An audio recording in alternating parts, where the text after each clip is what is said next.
Peace and much love. I am Minister Son One, and here's our teacher, KRS-ONE. Peace to the gods and goddesses, of course. Peace to the Yo, God. I thought you was gonna start off with I'm actually I was trying to get my hair together here, but I thought you was gonna start off with that MCs act like they don't know. MCs act like they don't know. You was play something came on, you played it quickly, and then it went off. Maybe it was just something, because I've been on for a minute, so it's just. Oh no! I was I was playing beats. It was this.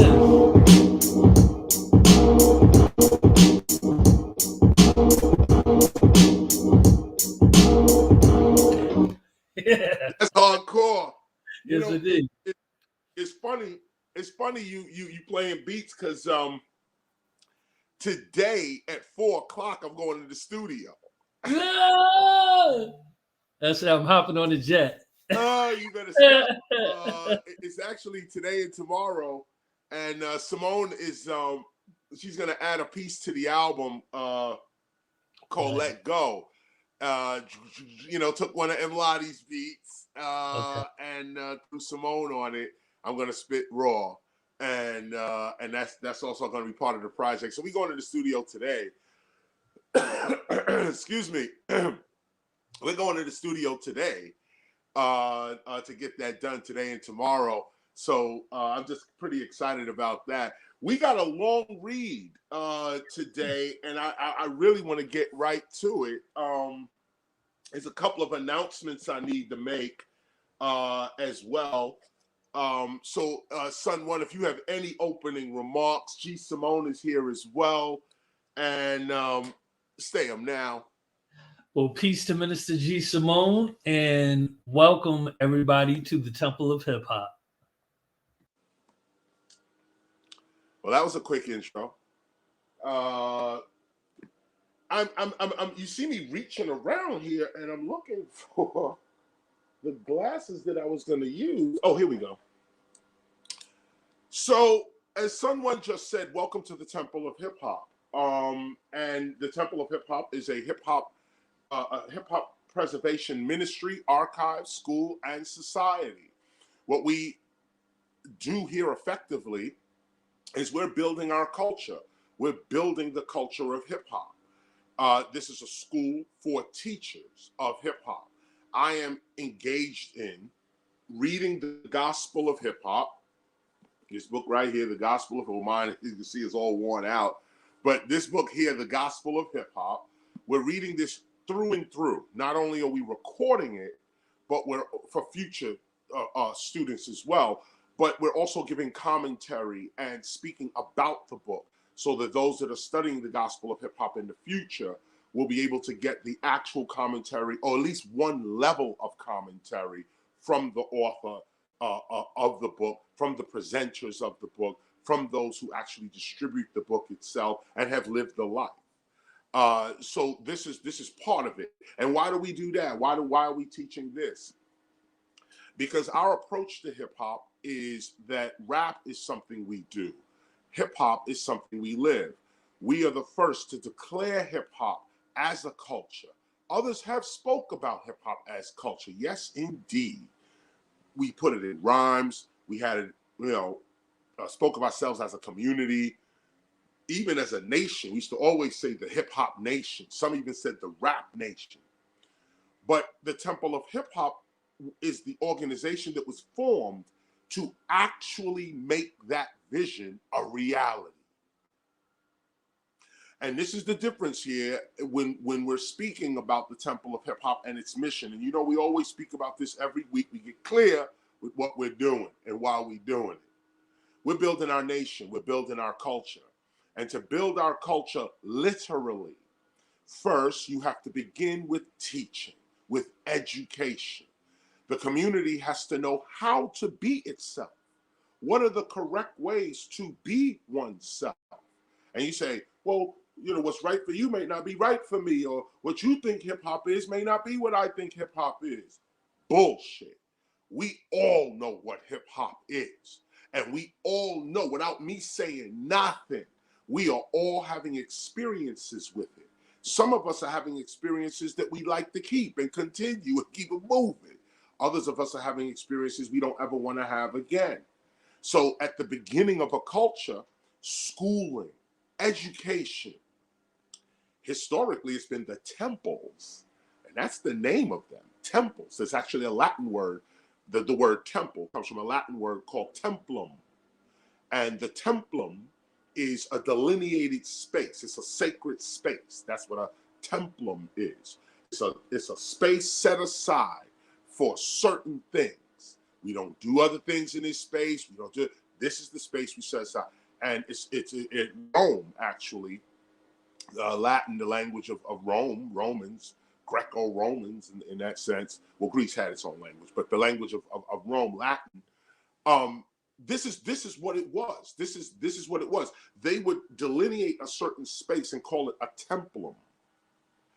And augurs would come out, mostly Kandakes, the black women of Africa, particularly Kush and Ethiopia and Zimbabwe, and these areas had divine women called Kandakes, and they would delineate a space. The Romans would go get them. They would go get them and say, listen, can you tell us where we should put our buildings, where we should put our monuments? And these augurs would not only listen to birds, they could tell the future by watching birds, but they also was masters of the ley lines of the earth. And so they would, comb the earth, look at the stars, read the signs of birds, and tell the Romans, this is where you should put your buildings. This is where you should put your buildings. This originally started with some old African women called, actually they were called Kandakes. They were the queen mothers of their nations. But when they started teaching Greeks and Romans how to do this, their name became augurs. And that's why you inaugurate a building, or anything that you want to declare sacred. It's an inauguration. So I say all of this to say that the temple of hip hop is that delineated space in hip hop. It is that sacred space. This is where we tell the truth, right here. This is where we don't get into that commercial nonsense and all of this world stuff. Gimme, gimme, gimme, and want, and competition, constantly looking over your back, got your head on a 3 swivel because you don't know who's stabbing your back, your front, or your side. We don't live that here. Here we preach peace and prosperity, victory over the streets, health, love, awareness, and wealth. How do we achieve health, love, awareness, and wealth? Through the mastery of breaking, emceeing, graffiti art, DJing, beatboxing, street fashion, street language, street knowledge, and street entrepreneurialism. This is our language, and without a language, there is no culture. This is why I say people talk a lot about building hip hop as a culture, but there's only been one organization. I say this humbly too, and also kind of aggravating. So I say I'll leave that little salt of aggravation because we shouldn't be the only ones doing this. But God willing, this is what has happened in hip hop's history. We are the ones who are actually making hip hop's culture a reality. We're not ashamed of hip hop. We're not ashamed when the Census Bureau come around and say, what's your race? What's your ethnicity? We say hip hop and send it right in. When people ask us, unless they say, you can't say, you gotta say you black, or you gotta say you white, or then okay, so then I'll be black, I'll be white, I'll be Asian, I'll be other. They got all these terms, we'll be that then. But the point of the matter is that let me get back to a temple, is all about the dissemination of knowledge in a sacred space. The temple of hip hop is that for hip hop. This is where culture is being built and made. Now, to make a culture, your language got to be right. And that's the point I was trying to get to, is that without a unified language, we have no culture. If everybody's speaking a different language and talking different about hip hop and this and that, there is no culture. It's just a bunch of people talking. There's no uniformity. There's no institution. There's no method. There's no material items even that we're saying is hip hop. There's none of that. There's none of that. So the temple of hip hop, taking hip hop as a culture seriously, we begin with our language. And you know, those of you who have been studying with us, reading with us, you know that we get down with language. We get down. In fact, we were speaking about the definitions, which is at the front of the gospel of hip hop. And we talked about it being a language. And this is what unites the culture. This is not the end all be all of hip hop's knowledge. But if we can't agree that what we are calling hip hop expresses itself as breaking, MCing, graffiti art, DJing, beatboxing, a street fashion, a street language, a certain kind of knowledge, and trade, a certain kind of entrepreneurial spirit. We don't have no jobs. Hip hoppers that live off hip hop. We don't have no jobs. MCs, DJs, B-boys, graffiti writers, we're entrepreneurs. So to teach a full culture, first of all, we're not just going to teach 4 elements. We understand that. We respect that. That's called the core 4. But when you really start to live the culture, you'll see them 9 elements come alive real quick. And that's what we teach. Culture, not just the music, the rapping and the dancing, but the lifestyle. How do you live this for real? So I got a couple of books here. Just before I start, I want to, someone asked me, I got a question the other day, an email question. I don't know if the brother's still online watching, but he's inspiring me to give you a few books that I'm reading. Someone asked me, what are you reading these days? You know, they said, not just your regular book list, because they heard the song, whatever the name of the song was on my last album, Books. Whatever, y'all don't know. Book. Free. Say again? Free. Free is actually called Free. Wow.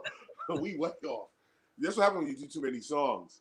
But the song Free, heard the song Free, obviously, and said, well, what are you reading these days? What are you getting into, these days? And so I said, you know what? Every time I come on, I don't really talk about what I'm actually reading. So I always feel it's unimportant, But just to answer that question, and because Simone had just bought me a book that came this morning, I will figure that I will go ahead and show y'all some of the reading materials just before we start. Let's start here.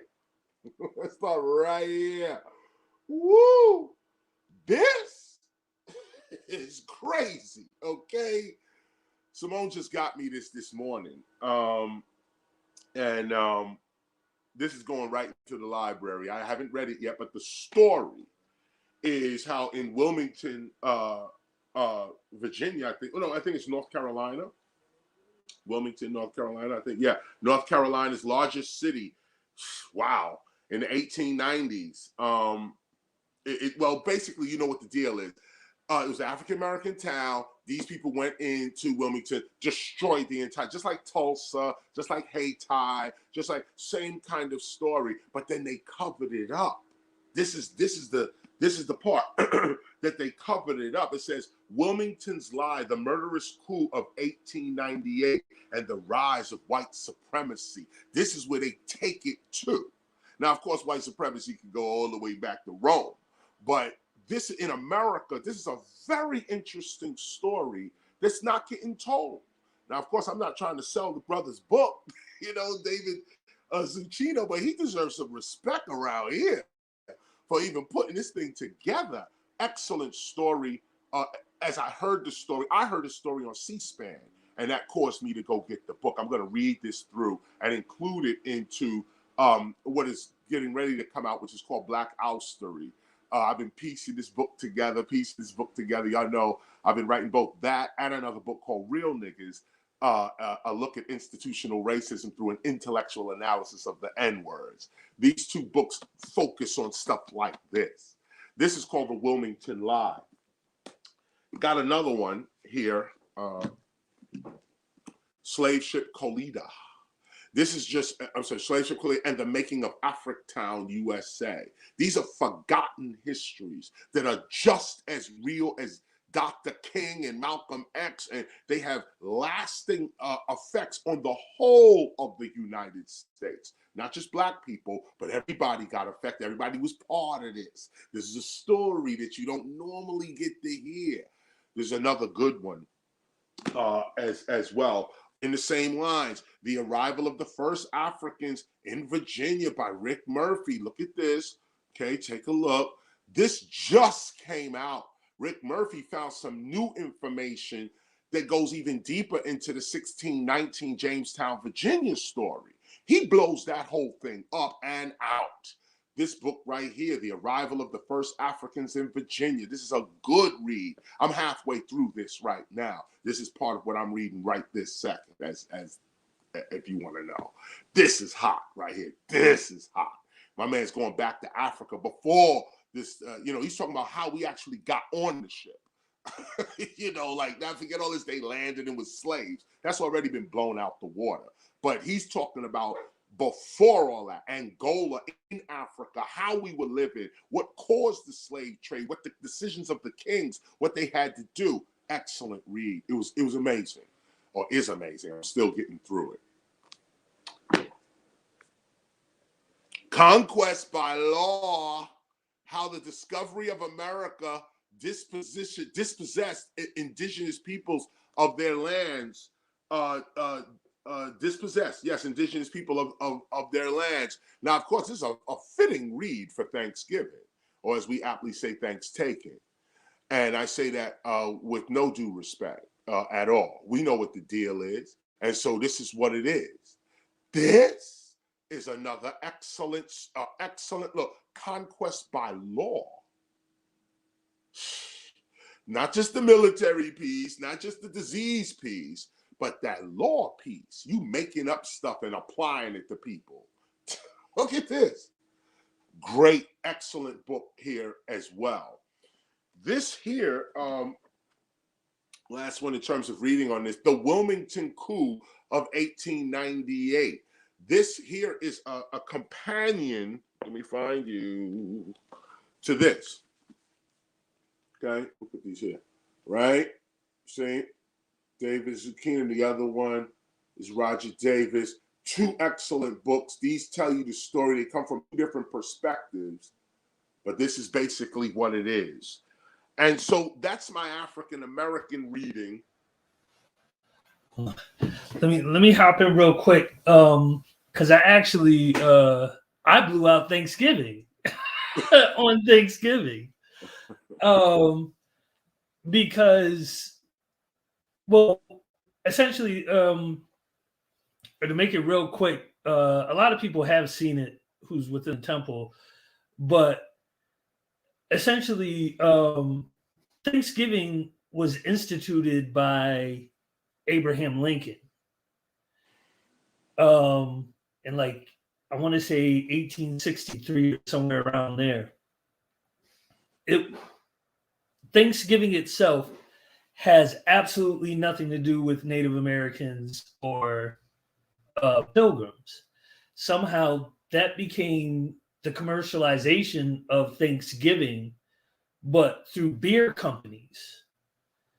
In the early 1900s, Anheuser-Busch actually made this large campaign essentially saying that the Pilgrims actually were drawn towards Plymouth Rock because of the beer that was being produced in the area. But so either way, all of this gets tied into Thanksgiving, when Thanksgiving was being by this old white lady, the 74-year-old white lady who just wanted the United States to come together on one day to have a Thanksgiving.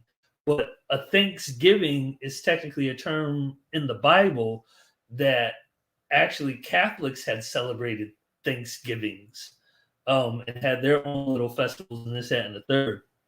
But to me, what was interesting is when you said, right, or take these laws and then put them on somebody. That's essentially what they did with Thanksgiving. Somehow, through education and indoctrination, they just decided to take this date and say, yeah, nah, it has nothing to do with Abraham Lincoln, because you never hear about that in school, that he's the one who actually instituted Thanksgiving. They say, nope, we're going to totally take that and say that this dinner happened and everybody was kumbaya, which we all know didn't happen. So now, in today's day, you got Native Americans thinking that something of the sort like that happened, or maybe they were tricked and killed and murdered on that day, or this, that, and the third, when they absolutely have nothing to do with it. Whites think that they had something to do with it when they had nothing to do with it. And it's a complete lie. It's all a lie. and that's Thanksgiving. And to me, it just shows how unaware we are of what the truth is, because we have feelings about things, and then we just go with those feelings, but then we don't investigate what it really is and really do the research to get the knowledge of what really happened. And when you're pointing out these books of like the brother who made the slaves coming to Virginia, clearly this information is readily available somewhere. And it's going on this long with people professing to know, and they don't know. And they really just don't know because they never look. And they're also scared to look. No doubt. No doubt. No doubt. You walk around scared to look. Who said that? Mob D? Yes, they should. Shook. Yes, indeed. Excellent point. Excellent point. Especially that point about the beer. That was interesting. And Anheuser-Busch, the same thing with the Coca-Cola. The Washington Post pointed that out because they said that Thanksgiving being as we portray it, very likely you won't find any evidence pointing to anything that they say that it's about. All right, no, it says the origin story of Thanksgiving might be rooted in reality. Essentially, it's not. Right. It's not. Right. All I kept thinking about was you, when you was like, when you see might be or something like that, that's them telling you that no, it's a lie. It's a straight lie. And people don't do the research. I mean, look, in defense of average people that just got to work every day and do their thing and probably have their mind on other things, obviously this is not something they're going to readily know. They turn on the TV and you're being bombarded with this nonsense. But the teachers, so you mentioned another piece about the teachers, those that claim to know or are invested with the responsibility of knowing. This is what I find, that people are becoming either intellectually lazy or should I say academically lazy, or they're afraid because you know the knowledge, but if you speak it, you're going to get cut off. If you know the knowledge, you're going to get fired from your job. You're going to get, whatever it is. And that also hinders a lot of people as well. It's a tough situation, because I've seen professors of major universities and so on know the truth, but they bring me to the university as a guest lecturer to say what the truth is, because they can't say it and stay at the university. And so there's a twisted piece here about also being free. To actually teach, you have to actually be free. And this is what hip hop offers us. It offers us that freedom through the mastery of our elements. We're able to draw a salary. We're able to command respect in the world. People want to hear and see from us. We get to travel. And with that, if you're a teacher and in hip hop and you've mastered something with hip hop and you a teacher, oh man, it's over. Now the truth gets heard because hip hop don't give a fuck about none of these institutions at all. Okay, at all. We're reinventing the wheel. Okay, we're doing that again. Okay, yeah, that's how we are. So the point is that in one breath, the average dude, you know, I bet this is why we do what we do for the average dude. Say, look, you ain't got to have 100 books. You ain't got to read 900 books and go to 50 countries to get this knowledge. Tune in right here every Sunday, 12 o'clock, my G, and you going to get it, okay, right here with the real information. This is what, and we're only teaching what we need to know. Right. That's another thing. We're not talking all this other nonsense, okay? Here's what we need to know. We need sovereignty. All social ills end with our sovereignty. When we get back to people that follow their own laws, respect their own principles, feed themselves, clothe themselves, shelter themselves, and protect themselves, most of all, educate themselves. When we become those people, all these problems we complaining about and all this stuff, they disappear. And so this is the crux. And I know I'm preaching to the literal choir because y'all already know all this as well. So let me get back to what I was doing here, because this is what it really is. And Son One got me excited here because as teachers, you know, this is where you come to get the knowledge. This is where you come to get it. You're not supposed to know. And not like that, you know, but like if you don't know something, you come to someone who claims to know. And that person then says, well, you know what? Here's the true history of Ethiopia, Nubia, and Abyssinia. These are three distinct nations, yet they were the same people. It's like going from Bronx to Brooklyn to Harlem, or Manhattan in general. It's like, imagine calling Manhattan Nubia, the Bronx Abyssinia, and Brooklyn is Ethiopia. But now years, thousands of years, these people get mixed up, twisted up. And who haven't lived in Harlem that didn't live in Brooklyn?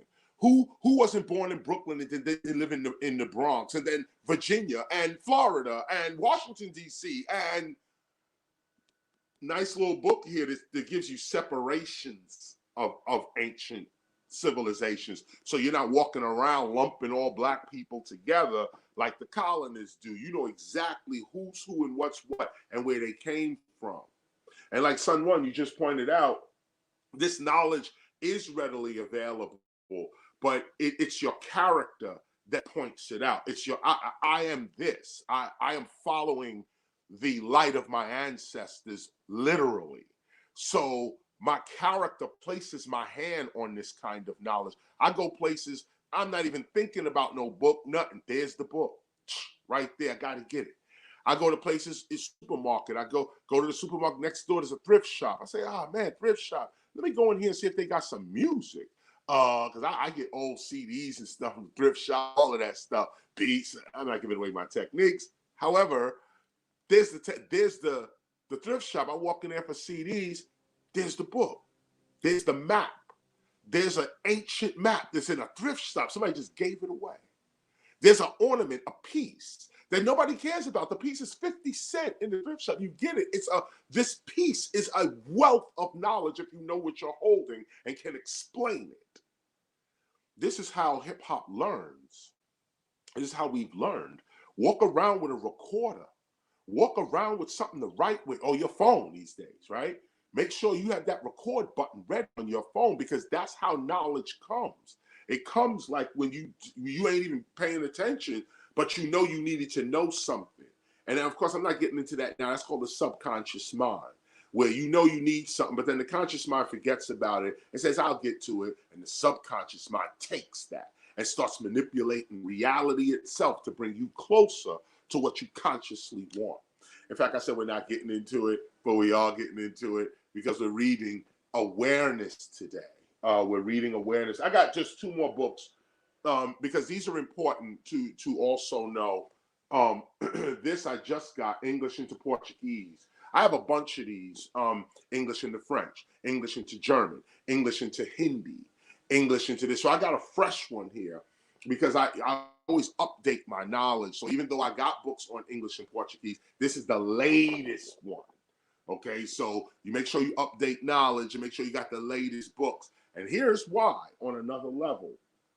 Because this here, I'm going to show you this. This is the New Oxford American Dictionary, 3rd edition. Now, this is the Oxford Dictionaries, the Oxford English Dictionaries, American Dictionary. Now, let me explain that.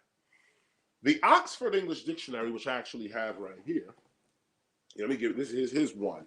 Here's one. Okay, this is the Oxford English, the compact edition of the Oxford English Dictionary. The reason they call this the compact edition is because it's compact. the original Oxford English Dictionary, not the original, but the full Oxford English Dictionary is a 20-volume set of books about this same size, but they have regular size print within them. This particular book here, the compact edition of the Oxford English, it's going to open up to just anything here. You see this? These words are microscopic. Okay, you need a magnifying glass to get into this, okay, to read that.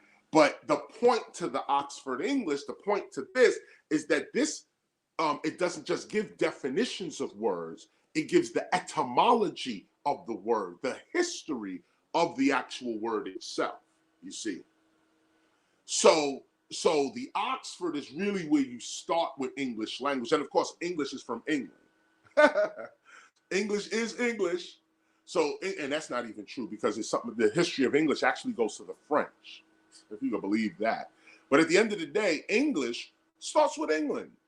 So if you want to know the history of words and what words really mean, you start in Britain. You don't start in America. You don't start with Webster. You don't start with any of those dictionaries. You start with the Oxford English Dictionary if you want the word history, the history of the word itself, at least according to them. Now, they lying too. Let me keep it really real with you. This is not all true either. And this book is so racist, it's not even funny. I'm not even going to point it out because the Oxford, the new editors of the Oxford English, of course, they know all of this, so I'm not calling them out or anything like that. In fact, some of them are even my friends. Some of the editors over there at the Oxford, at Oxford University. Shout out to them. Shout out to the British Library. Big up to these are some good people over there trying to do their best. But their fathers and mothers, their foreparents left them a legacy that even they are ashamed of. So let me just be clear with that. When I say this book is racist, it is. But at the end of the day, the children of this legacy bust their ass to try to fix and clean up and add to and this, that, and the other. But they were brave enough to leave this example, though. This is still an example, though, and we all know. And when I say racist, what do I mean by that? Substantiate the point. In this book, let's just start with the fact that in this book here, okay, this records every utterance, every word of the English language, at least they attempted to, okay? This book here. African is not in the book. American is, Asian is, nigger is, Negro is, no African. African, do you understand the word African? African ain't in this book. Now, there's a whole story with why African ain't in the book. It's all stupid. But at the end of the day, African ain't in the book. Neither is Kush. Neither is jazz. The African existence in English culture was being wiped out when this book was being made. The top of the 19th, the end of the 1800s. This was published in 1933, but they started in 18-something. You know, 1870s, it's like that. They started in the later part of the 1800s. So that's just one thing. I'm not going to embarrass the book any further. You hear our lectures privately, and you'll see what this is. There's other things. As a matter of fact, if you really want to go there, see my lecture online on Black Oustery, the UCLA lecture. Go there, and there's a little more that you can see just to substantiate the racist term, because these days when you throw that term out there, people are just throwing around, oh, it's racist, and people don't even know what racism is. We do know what it is, and we're getting it right out the dictionary what it is. Not only definition, but in actual culture, in actual culture. But this is the book to get, though. This is the book to get. The Oxford, and this is not just one book. I'm sorry. Let me just. This is what it really looks like. Okay. Oh, where we at? Right here. That's the two. That's what A to O, P to Z. Okay. And you see the bottom of PZ, it says supplement and bibliography. Well, the supplement is where they started to put the words that they didn't put in the Oxford English Dictionary. They put those words in the supplement. So in the supplement, after Z, after the Oxford English is over, there's a supplement which gives you jazz, Kush, African, these kinds of words. They realized they was bugging. So they had to fix it, and they've been fixing it ever since in that sense. So I mentioned all of this, not only as you can just see some of our source materials. I was talking about this book here, the Oxford American Dictionary. Now, this is Oxford's version of an American dictionary. Get it? Oxford is English, is British, but this is their version of an American dictionary. Okay, and it's corny, unequivocally. I'm sorry to say that. I'm sorry. I'm not trying to diss the editors or anything, but this is corny, straight up and down. Why do you say it's corny, Chris? Well, because this is the latest one. I just got this one. This is the latest version, trying to keep up on meanings of words, not just the old stuff, but what do words mean today? How are they being changed? How is knowledge changing? We're on that. And so I got the latest, this is just one book, dictionary, but it's corny. Why? Because it has the same, nothing's changed. Maybe something that they felt needed to be changed was changed, but I have older editions. I have edition 2. I have edition 1. Nothing changed. You just put a fresh new cover on it. I thought at least, this book is printed in 2010. I thought they would change the definition of hip hop. Let me look that up real quick for you. I thought they would change their definition of hip hop. Now that hip hop is so huge, 2010, you guys are the Oxford English. You know exactly what it is. No, they don't. And this is the point. The point is they don't just take knowledge for face value. Don't just take these, because it's a big book, that somehow now, they actually telling the truth. No, they're not. And once you know that, you know how to learn. I just want to read you hip hop real quick out this book, okay? And it's real small, real small. Matter of fact, let me try to put it to you this way. See the I don't know if you can see it. I don't know. Whatever. But there it is for history. It says hip hop, a style of popular music of U.S. Black and Hispanic origin, featuring rap with an electronic backing. Origin, 1980s. Reduplication, probably based on hip. So they don't even know. Probably in 2010. Okay, you still probably in, and maybe in, and could be, and confer, and all that in 2010. And so this is the point. This is when the either racism, classism, or just straight ignorance and poor scholarship comes into play. And we, as scholars of our own culture, can't allow that, and not allow it like against them, but in our own minds, we can't. We have to know who we are. You can't read this and then say, oh yeah, I'm hip hop, still spelling it in lowercase too. And why is this important? Again, okay, here's this, okay? Hold on one second. Why is this important? Here, I'm gonna show y'all something else. Here, I'm gonna take my ring off. I have my little ring. You might see me with it. Another lesson. But I want you to look at this. Hold up. Okay. You see this book here? Society, the Basics. Okay, so I'm studying this. It's a teacher's textbook. This is a textbook on society for teachers of sociology, those who are going to teach sociology to their students. This is one of the books. This is a teaching textbook for teachers. Get your mind right on what society is. Concepts like democracy, society, and that kind of thing. You're teaching little kids or students how to be social, how to do that. And so in this book, chapter 2 discusses culture. I'm gonna put this up for you. Okay, culture. Okay, this is chapter 2. Now I want you to see this. This book was written in 2002 with various updates. They started writing it in 1992, and then addition and addition and addition and a cleanup and a fix up and an update. And this is the 2002 version of this sociology textbook. When you look here, let me get this over here. Sorry. Yeah. You see, it says here, culture, right? This is going to be the definition of culture. They're showing you, first of all, an old African right here, and they're showing you culture, okay? But look over here. Do you see anything else written? Okay, there's nothing else written. It says culture, 2000. This is a 2002 book on culture, okay?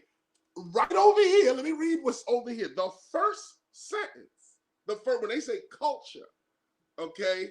And of course, you see the top. Just want to show you. See the top? It says, what is culture? Culture and human. This is what we're going to go over. What is culture? Culture and human intelligence. The components of culture. Symbols, language, values and beliefs, norms, ideal and real culture. Title, technology and culture, hunting and gathering, horticulture and pastoralism, agriculture, industry, post-industrial information technology, cultural diversity, high culture and popular culture, subculture, multiculturalism, counterculture, culture change. Okay, so this is what we're going to go over in this chapter. The first thing they mention here for all teachers of sociology to know, here's what they need to know. It all began back in 1971 when Cindy Campbell, a young teen in New York's Bronx, needed some back-to-school money. Cindy had an idea. She asked her big brother Clive to throw a party.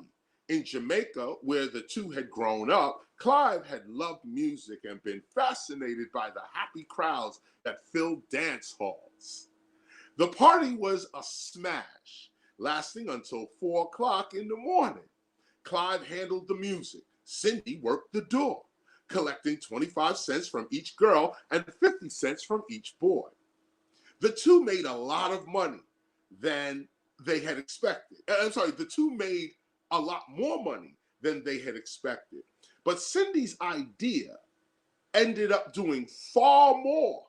She and Clive started a musical revolution that would end up changing our way of life. This is in this. Okay, Society, the Basics, 6th edition. This is what sociologists know. Okay, here's what you know. In the months after the event, Clive got invitations to do other parties. By 1973, he had taken the name Kool Herc and was hosting parties that attracted thousands of people as the country's first breakbeat DJ. And they're spelling DJ the way we spell it, D-E-E-J-A-Y. He delighted listeners as he recited rhymes over the records he played, beginning a new form of music we now call rap. This is sociology. I'm reading straight from the book right here. The whole scene caught on. By the end of the 1970s, DJs, DEEJAYS, everywhere were spinning discs, reciting rhymes, and mixing in a distinctive scratching sound. In 1979, the Sugar Hill Gang performed Rapper's Delight, rap's first national hit. Rap had arrived coast to coast. Soon after, performers like Run DMC, Beastie Boys, Two Live Crew, Sister Soldier, and Snoop Doggy Dogg took up the musical revolution. How big is rap music now? By the end of the 1990s, based on record sales, rap had surpassed country music and even rock and roll as the most popular form of music in the United States. Indeed, the entire hip-hop culture, not only music, but fashion and films as well, is now a familiar part of life for most young people. End quote. Now, there's a lot that's wrong here. Okay, they skipped over Flash, the Scratch, they skipped over Theodore, nothing about graffiti writing, none of the Rocksteady crew breaking, b-boying, and all of that. Granted, this is a surface situation, but even from a surface situation, we're getting the gist of what it really is. Now, they take it back to 71, which is interesting because when we first started investigating the early, what was the year hip-hop started, Herc and others, historians told us 1971. And this is also what caused us to go to the astronomers and set up our ages: 61, 71, 71, 81, 81, 91, 91, 2001. You find that in the Gospel of Hip Hop as well, in the definition section. But this is what caused us, because they said 71, and then the astronomers said that was right, according to astronomy, because 61 to 71 is when the first hip hoppers were born and came into the earth. 61 to 71 is when we arrive on the earth as kids. So everybody who would go on to start hip hop came to the earth between 61 and 71. So the astronomers were correct in that way. But here it says it all began back in 71, okay, when Cindy Campbell, and those who know the culture know that this is the real story right here. Cindy started hip hop, not Herc. Herc even says it himself. If it wasn't for my sister saying that it was this, hip hop would have never started. I was doing her party that she wanted. And this is how it started. And she was always, and look at the mechanics. Herc is cutting the music and performing, being hip hop, presenting hip hop. Cindy's at the door getting the cash. A model for families. A model for family. Brother working, sister getting the money. A model for families. Anyway, but I mention this because after everything I read to you, okay, this is from 2002, and I have other books, sociology books, that discuss rap and its impact on society and all this other type of stuff. But this I found fascinating because since 2002, this is what sociologists know. Even if you just turn your TV on, turn your radio on, there's internet, there's this, that, and the other. And you know hip-hop, they said hip-hop, they said is now a familiar part of life. A familiar part of life, hip-hop.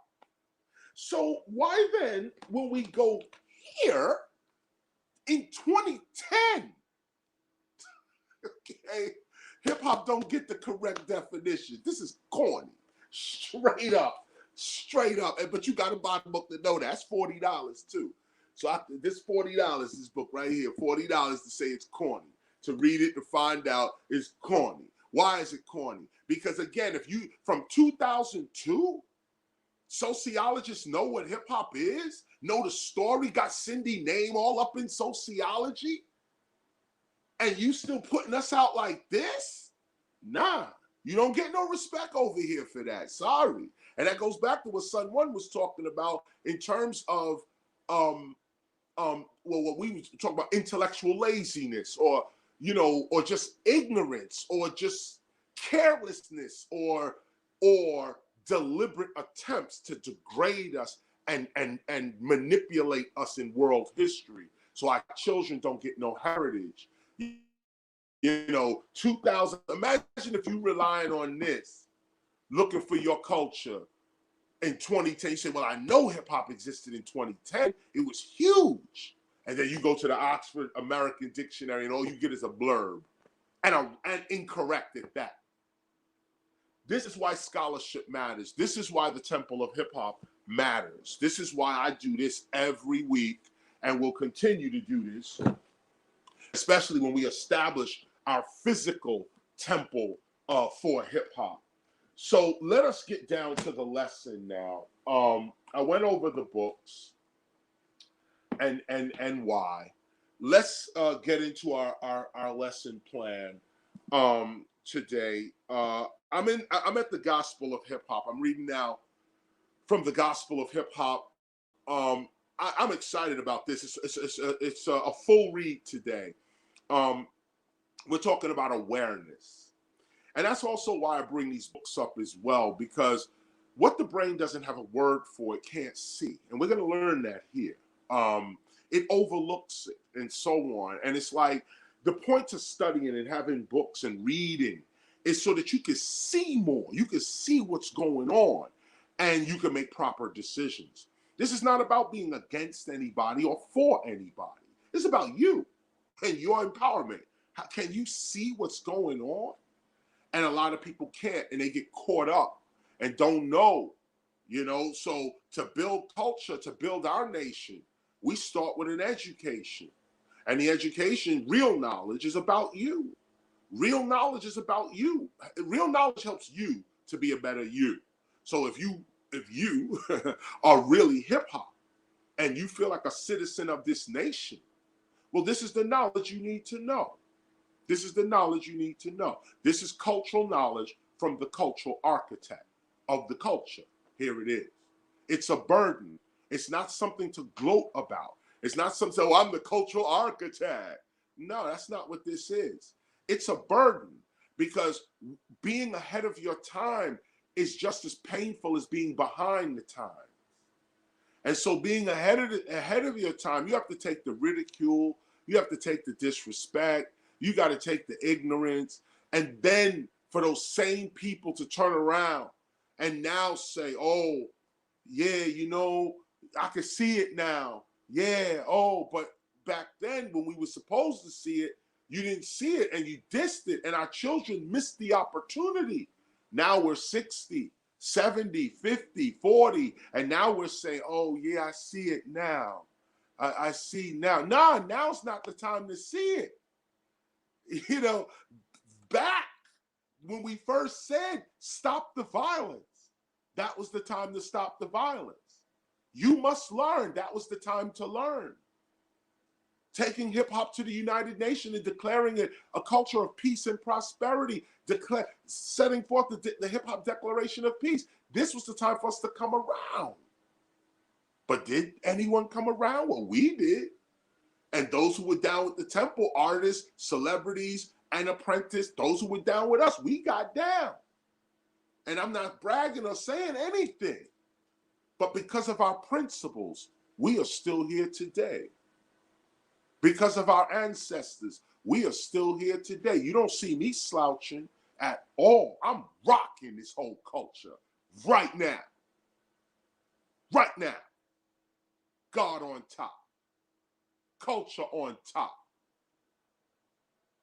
This is the point. No bragging, servitude, servant, helping, assistant, caring, caretaker, culture keeper.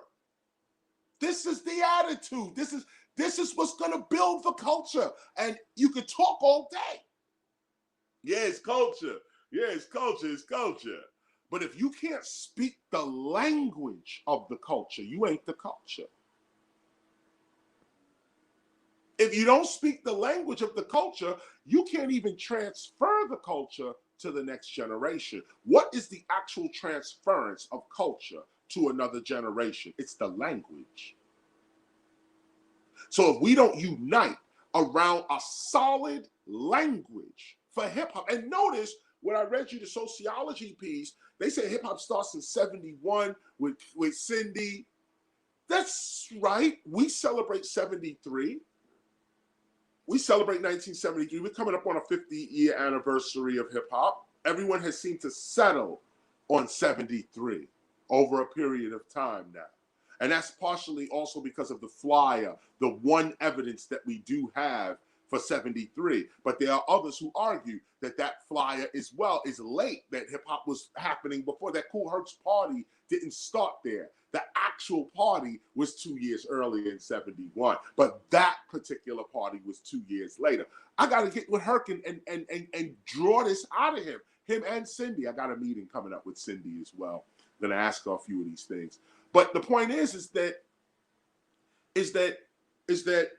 our scholarship belongs to us, and our culture belongs to us. Our scholarship defines our culture, and the language that we all agree upon is what the culture is. That's what the culture is. The information, the customs, traditions, history, collective memory. This is the culture. So without a language that unifies us, like that story, just that story, somewhere in the Bronx, 1520 Sedgwick, somewhere around 73, 71, somewhere, somehow, we do know, though, that Cindy told Herc to throw a party. Now, that's going to be interpreted by many different countries in many different ways. Different languages are going to look at it different ways. They're going to look at the name Cindy and Herc as Hercules and all of this, and they're going to turn it into something else 1,000 years from now, 500 years from now, as language changes. So if we don't agree upon our story, not that this is the story, there is no origin story to no culture, because culture is created by God. Culture is created by ancestors. Circumstances and situations create culture. So once you could see the circumstances and see the situations, you begin to organize those situations and those circumstances into an institution, into a book, into a language, into something repeatable. But you have to watch the culture for 40 years. Then the 40th year you start writing. That's what we did. We've been watching the culture since it started, and then decided to write the gospel. So as I come up on my hour here, first hour, as we come up here, we end on this particular point. As we begin to read, we end on this particular point that realize what culture really is. It's an agreement about a language. It's an agreement about a story. It's an agreement about customs and traditions, and we know this is what it is. And that's what the temple of hip hop is. Nowhere else on the earth is this happening. Sure, people are getting together and discussing hip hop. That is the dopest thing ever. But the temple of hip hop, the official temple for the culture, was there at the beginning of the culture. Mastered the culture. Wrote the first books expressing and explaining the culture.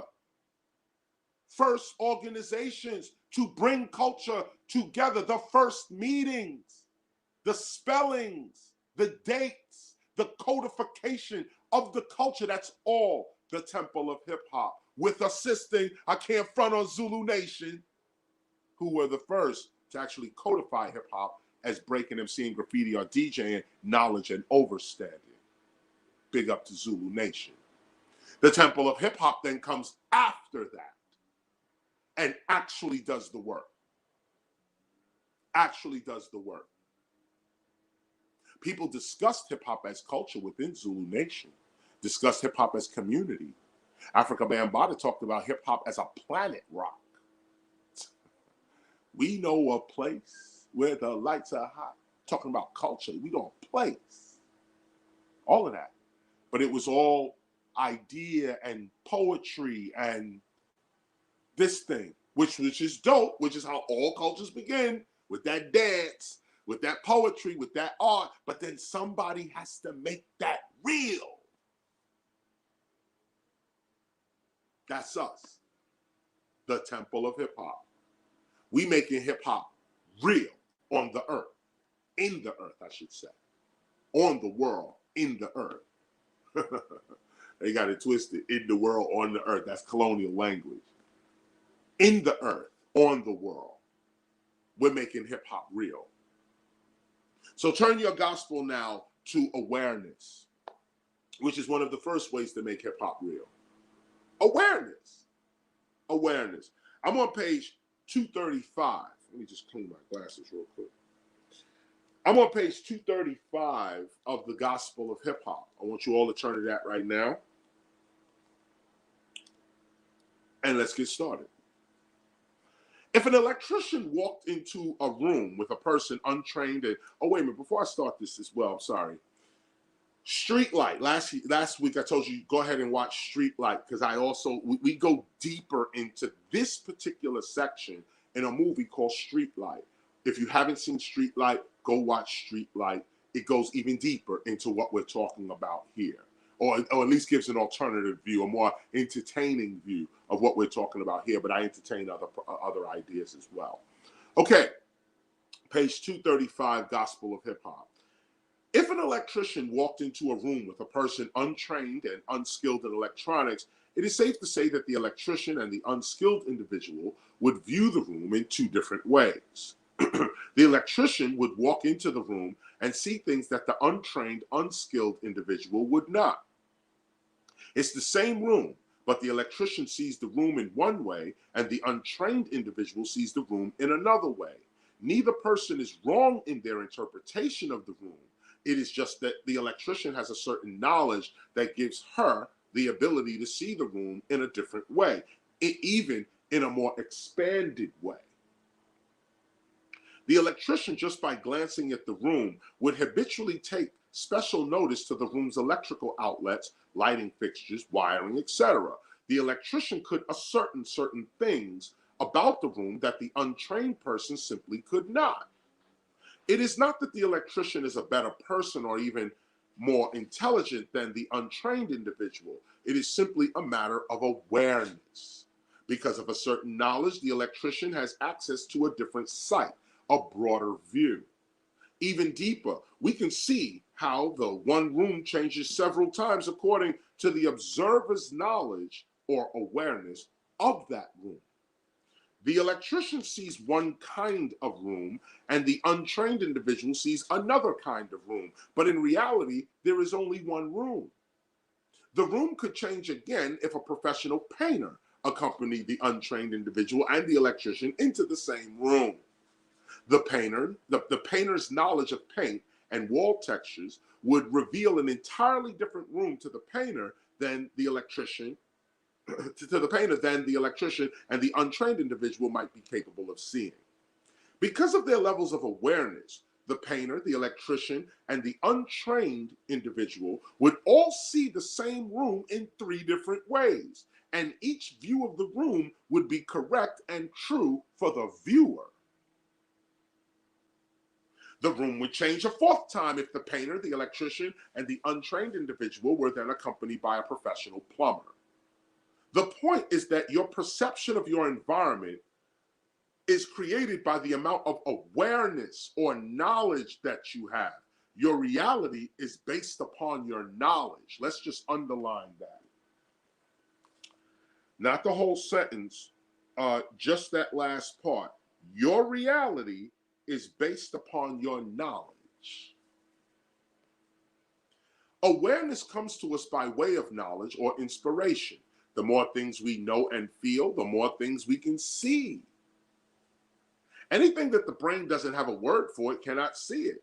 It sort of overlooks the object or subject. Therefore, the more words we know, the more things we can see and experience. Now, I'm going to go ahead and say, highlight that the whole of number 8. It's the last paragraph of the last sentence of number 7. But go ahead and hit the whole of number 8, because That's something that is said often within our teachings. This particular line right here, anything that the brain doesn't have a word for, it cannot see. It sort of overlooks the object or subject. Therefore, the more words we know, the more things we can see and experience. This is what we're teaching our students right up at the top. I'm continuing.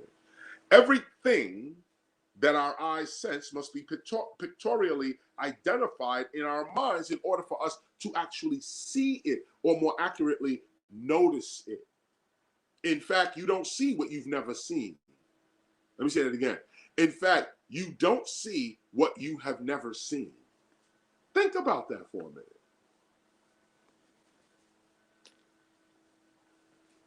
Think about that for a minute.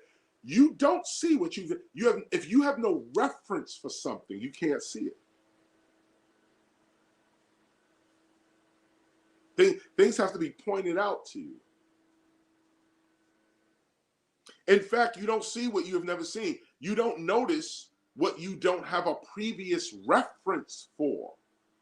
Things are going on all around you right now, but because these things are not in your immediate vocabulary, you remain unaware of such things and their happenings until they are pointed out to you. You don't actually see them, nor do they actually affect you consciously. Know this: we see, act, and feel according to our vocabulary. In physical nature, we respond to our vocabulary. Whatever is not in our vocabulary, we don't notice or respond to. Look how deep, like, think about that, because this opened my eyes early at a young age. I didn't have to go here and there, long college and all of that, even high school. I really wasn't even feeling that. But when I realized that you can know anything by knowing the word of it, by knowing the name of it, this is the beginning of knowledge. You can know anything by knowing the meaning of the name of it. The name, and then what the name means, or where is that name in your reality. You can know anything. Just pick up a dictionary and study it. And you'll suddenly begin to see a whole new world. You'll know things, see things, things in your immediate environment that you just didn't have a word for. But now that you have a word, you see it. And you can't imagine how you didn't see it before.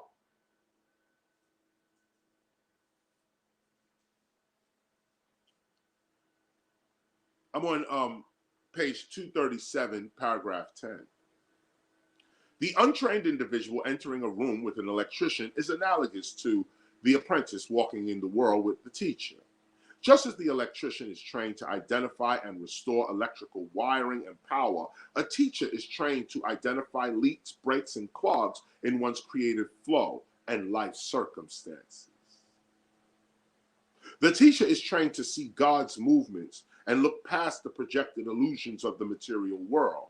It is not that the teacher is somehow above everyone else. It is that the teacher has committed himself to seeing the spiritual world more than choosing to see the material world. The teacher notices spiritual reality. Go ahead and highlight that whole piece. We're highlighting all of 11. This is the role of the spiritual teacher within hip hop.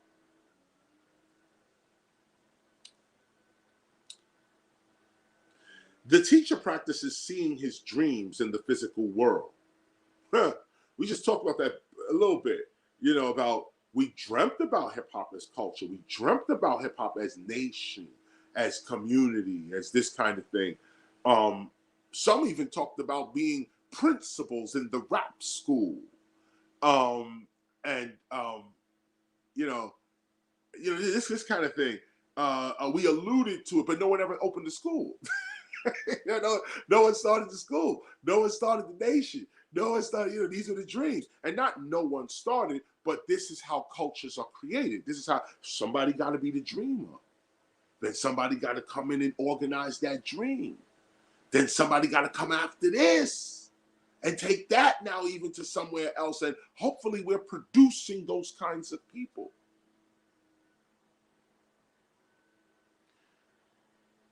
The teacher practices seeing his dreams in the physical world. It's a practice. Such a practice is commonly called creative visualization, or spiritual actualization. The question is, what do you see? Or rather, what are you trained to see? What are you aware of? Are you really conscious? Awareness is the ability of awareness is an ability of consciousness. Consciousness and being conscious are not the same things. Consciousness is generally thought of as awareness and or sensitivity. However, consciousness is more of a field, a substance, a realm, a force that we are all immersed in. Consciousness gives us the ability to be conscious. Consciousness makes us conscious. And to be conscious, one must be aware of one's own thoughts, identity, surrounding environment, and sensations. This is what it means to be conscious. I'm going to say that again. Consciousness makes us conscious. And to be conscious, one must be aware of one's own thoughts, identity, surrounding environment, and sensations. One must be awake to one's reality. Notice these words that go with awareness, awake, conscious. However, the hip hop community has used the term conscious to also mean having a conscience, a moral sense of right and wrong.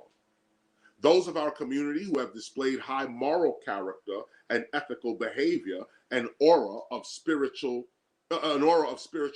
and peace, in addition to social activism and protest, have always been called conscious. Artists who may rap about social conditions or point out possible solutions to the challenges facing their community have also been called conscious rappers. Distinct from being called gangster rappers as a comparison. I'm sorry, let me read that one more time. Artists who may rap about social conditions or point out possible solutions to the challenges facing our community have also been called conscious rappers, distinct from being called gangster rappers as a comparison. But when being conscious is applied to being aware, we must ask ourselves what we are conscious of. What are we actually aware of? What are we awake to? For if the brain processes 400 billion bits of information per second, yet we are only aware of 2,000 bits of that same information, which is mostly assigned to physical reality and bodily functions, then what is our true reality? Did you hear what was just said here? If the brain processes 400 billion bits of information per second. Wow! Like what? Imagine what's in your head. Like the brain could it's processing all types of stuff right now per second. Yet we are only aware of 2,000 bits of that. Could you imagine processing 400 billion bits of information and you only getting 2,000 bits? Somebody processing 3,000 bits would be a genius to you. For if it is our own senses, if it is our own senses that tell us what is real according to their nature, then what is reality? Our sense of touch, taste, smell, sight, and hearing gives us their interpretations of the physical world. But what exists outside of our sense perception? For if reality is only electrical signals or choices being made and interpreted by our brains through the senses, then the reality of your life is truly what you perceive it to be. Did you hear this? With more and more awareness, you should be able to do and see more and more into the true nature of your reality. You are doing what is happening to you. The observer affects the observed. We only see what we want to see. Let me stop right here. This part right here. The observer affects the observed. That's what is called the double slit experiment. I'm not going to get into it here with the way they was shooting atoms, little particles through a slit, and the way they were acting when being observed versus not being observed. It's like these little bits of information knew they were being watched and acted differently when they were being watched as opposed to when they weren't being watched. And it's called the double slit experiment, famous experiment, quantum mechanics experiment. As a matter of fact, I'm not going to get into this now. Watch the movie What the Bleep, okay? The movie What the Bleep. And I always run down my movie list. I did a book list today, but I didn't do the movie list. But What the Bleep. Watch What the Bleep. It's a nice little visual. They walk you right through it, what that double slit is. But I'm referring to that kind of experimentation. The results of that experiment is what we're dealing with here. The observer affects the observed. We already knew this. This is already in much of philosophy, not only Greek philosophy, but African philosophy, the mystery systems of Kush and Kemet. This was already written, but the double slit experiment actually proved it scientifically, according to Western science. You are doing what is happening to you. The observer affects the observed. We only see what we want to see. Therefore, if at the subatomic quantum level of reality, the observer and the thing observed are really two aspects of the same event, it is accurate to teach that life is what you make of it. And that you are truly, and that you truly get what you expect. Let me hit you with that one more time. Therefore, if at the subatomic quantum level of reality, the observer and the thing observed are really two aspects of the same event, it is accurate to teach that life is what you make of it, and that you truly get what you expect, that it truly is all in your mind, God willing. At the quantum level, two supposedly separate things like an observer and an atom seem to affect each other in such a way that if the observer looks at an atom, it is a particle in a fixed position in space. It's a part. If you look at it, it's a particle. Yet, if the same observer is not looking at the atom, it remains a wave in superposition in space. Meaning, if you look at the atom, it becomes fixed where you are looking at it. If you don't look at it, it's everywhere until you locate it. You bring it to one point. You're bringing infinity down to finity so that you can make sense of infinity.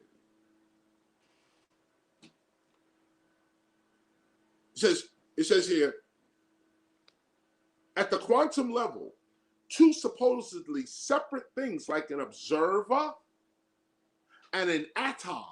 These are supposed to be two different things. And I don't know how that's possible because you're made of atoms, but scientifically it's supposed to be two different things on the material level.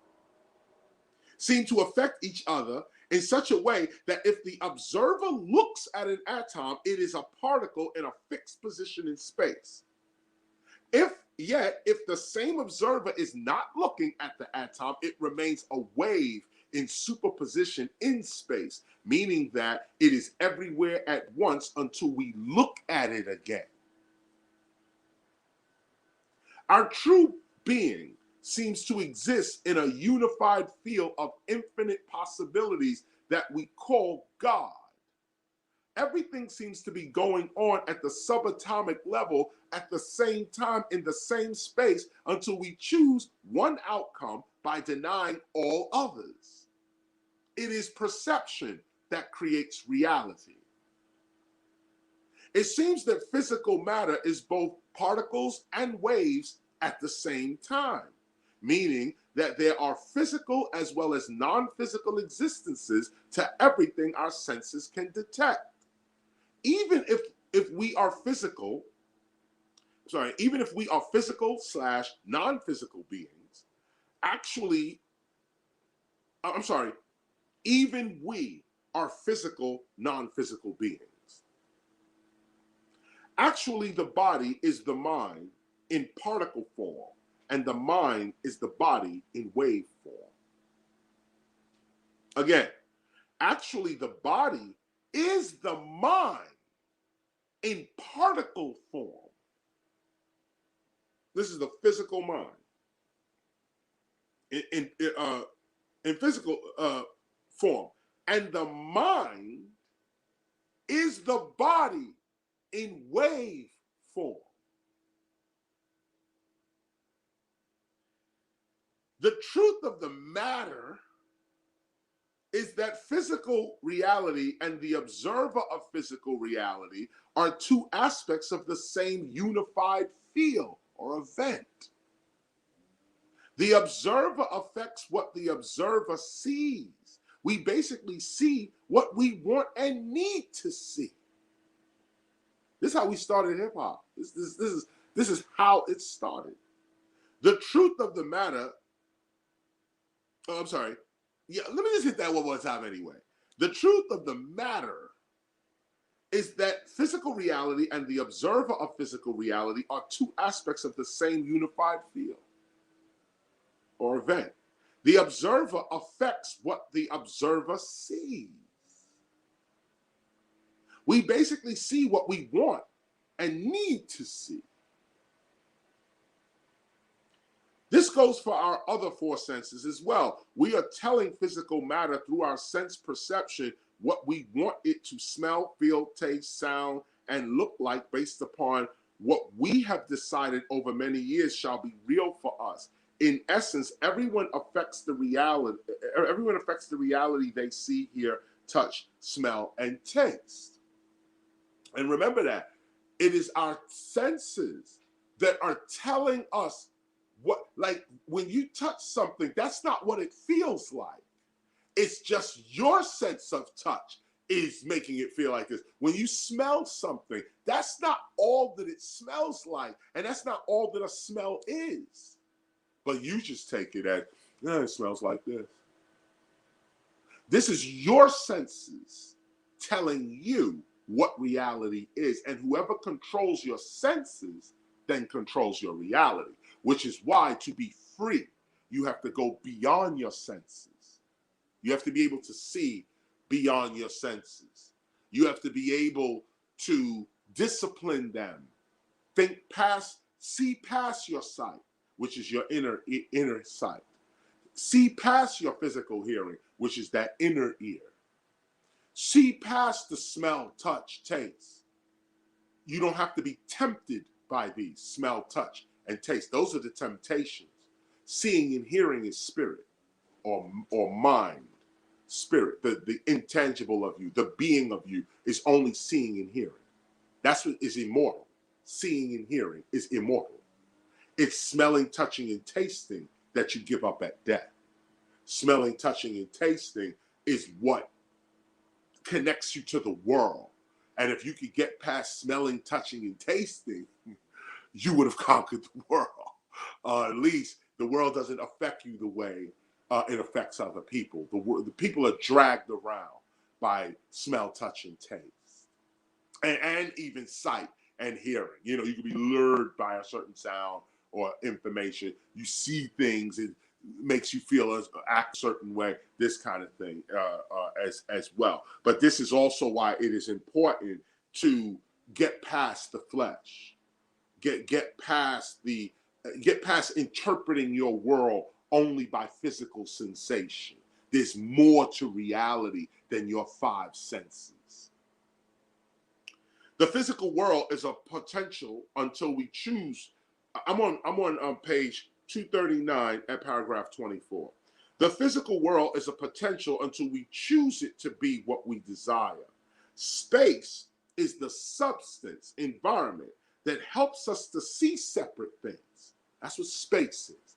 This is the substance that helps us to see things separately. Otherwise, everything going on at once, like imagine all time, all space, all material, matter, everything now. Now. No, space and time gives us separation. We could play with that. We could make up reality within the substance of space and time. The action of time, if I could even say that. The physical world is a potential until we choose it to be what we desire. Space is the substance, environment that helps us to see separate things. It blocks reality so that we can get specific things done. At this level of understanding, we are the universe itself, focused upon who we are, it is, and where we are right now. Meditate upon this paragraph before going further. So then go ahead and highlight it. Highlight that. Think about that slowly, about what space is. What is this? This right here. The space between me and this camera, or this, whatever this is, this computer, whatever. The space between me and this computer. What is this? Is it just air? That's all this is? That's all oxygen is? That's all air is? Or actually, oxygen is in air. So I should say, is that all air is oxygen? Or is there other things going on that if you had a name for it, you would be able to detect it? Like ether is also in the air. There's energy, there's light in the air. Do you know how to extract the light from the air? Or is it just your eyes that's taking in the light? Do you breathe in the light? Are you conscious of breathing in sunlight? All of this is to go past the senses. Here's an example too, before I go further. I used it myself. I'll give it to you now. Years ago when I was first, my foot was first on the path in my early 20s. I jumped into another level of spirituality around 2023, 24.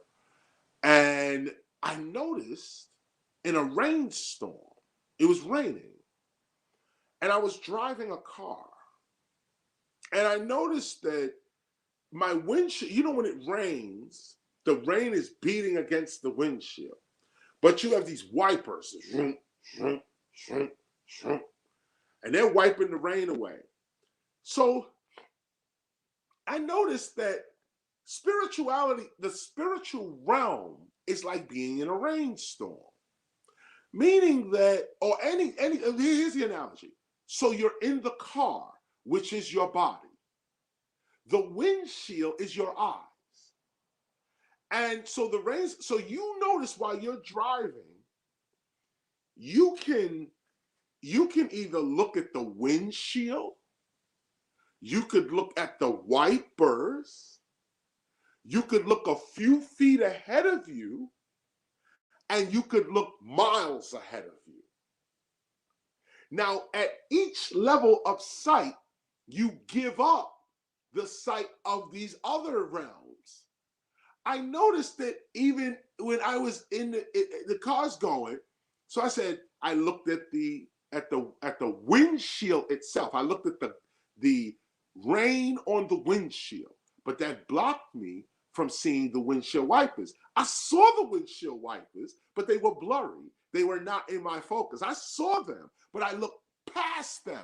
They were not, in fact, it wasn't even past yet because I'm looking at the glass. So I'm looking at the glass. I don't see them yet. As a matter of fact, I blotted out the windshield wipers so that I could see the rain on the glass. But the windshield wipers are still going, and so is the road and the other cars at a mile down. I could see all of it at the same time, but my focus blurred these things.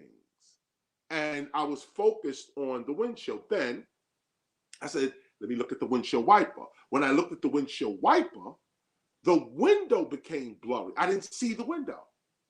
The window's right there in front of you, but you don't see the window no more. You see the windshield wipers. And of course, everything past that is blurred. Now you go past the windshield wipers. I'm going to look at the road now and the car in front of me. Now you don't see the glass, nor the windshield wipers, nor the rain. You just look straight through it because now you focused on the car in front of you. And this lesson opened my mind to the idea that This is what spiritual sight is.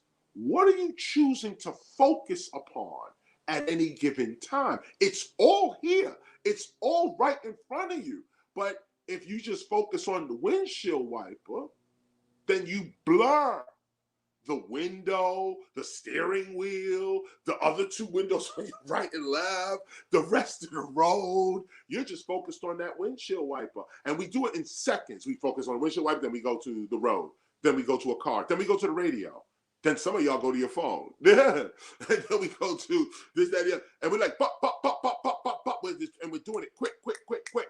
But we're not focused on any one particular thing. We're all over the place. We're here, we're here, we're here, we're here, we're here. And guess what? The mind does this. 400 billion bits of information. And you sitting there going, yeah, phone, the blinker, the windshield wiper, the car's moving, how much gas I got, the car next to me. You're aware of all of this. But what are you focused on? What you focus on is what becomes real for you at that moment. The focus is the gift. The focus is the mastery. The focus is what brings dreams, makes dreams physical reality. The focus. There's a bunch of stuff to look at, but what are you focused on? There's a bunch of stuff to hear, but what do you direct your ear to hear? Bunch of stuff to eat and taste, but what are you tasting? What do you direct your nose to smell? What are you in charge of your senses, or are your senses in charge of you? And again, if your senses are in charge of you, meaning you're moving only by way of your five senses, then whoever controls your senses control you. Period. Paragraph 25. As spirit human beings, the universe is seeing what it is capable of as us. To know that you are not in the universe, but that you are the universe itself, is self-awareness. To know that you are an idea, a possibility, a hope, a tryout in God's mind, this is self-awareness. To know that God is depending upon you to fulfill the purpose designed for you is self-awareness. And you know what? I'm gonna go ahead and say, go ahead and get 25 too. We outlined 24, but the end of 25 is real. And let me also push you even further. Let's go ahead and get 26. This is the whole thing right here. 24, 25, and 26. That's the whole piece of that lesson before we go further. Let me hit you with it again. This is on page 240. Well, you know what? No. Let me come back here. Page 239. I'm going to hit 25 one more time and go right into 26. Listen to this. As spirit human beings, the universe is seeing what it is capable of as us. To know that you are not in the universe, but that you are the universe itself, is self-awareness. These are the points to self-awareness, at least from a hip-hop point of view. Being hip to your hop, knowing why you move, being in charge of your movements, moving deliberately. To know that you are an idea, a possibility, a hope, a tryout in God's mind, this is self-awareness. To know that God is depending upon you to fulfill the purpose designed for you is self-awareness. To create yourself is self-awareness. For when you create yourself, you know yourself. And when you know yourself, you know God. Not that you are God, but that you are God's. You belong to the very fabric of the spiritual realm itself. You belong to God. Your intention is your answer to God's purpose for your existence. Your intention is what affects the very fabric of your space-time reality. It is not about your words so much as it is about your intention, about the intention behind your words, the emotion you put into your statements, the feelings and the graphic mental pictures that occur simultaneously in the mind while speaking, the moaning and groaning of one's being.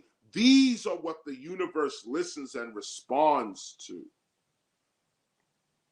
Therefore, by believing in ourselves as attuned hip-hoppers with special abilities to complete our task in this reality, we command the fabric of life itself toward our aim, toward the aim of our desires. Again, everyone affects the reality they see and experience. So what do you see and experience? These are choices.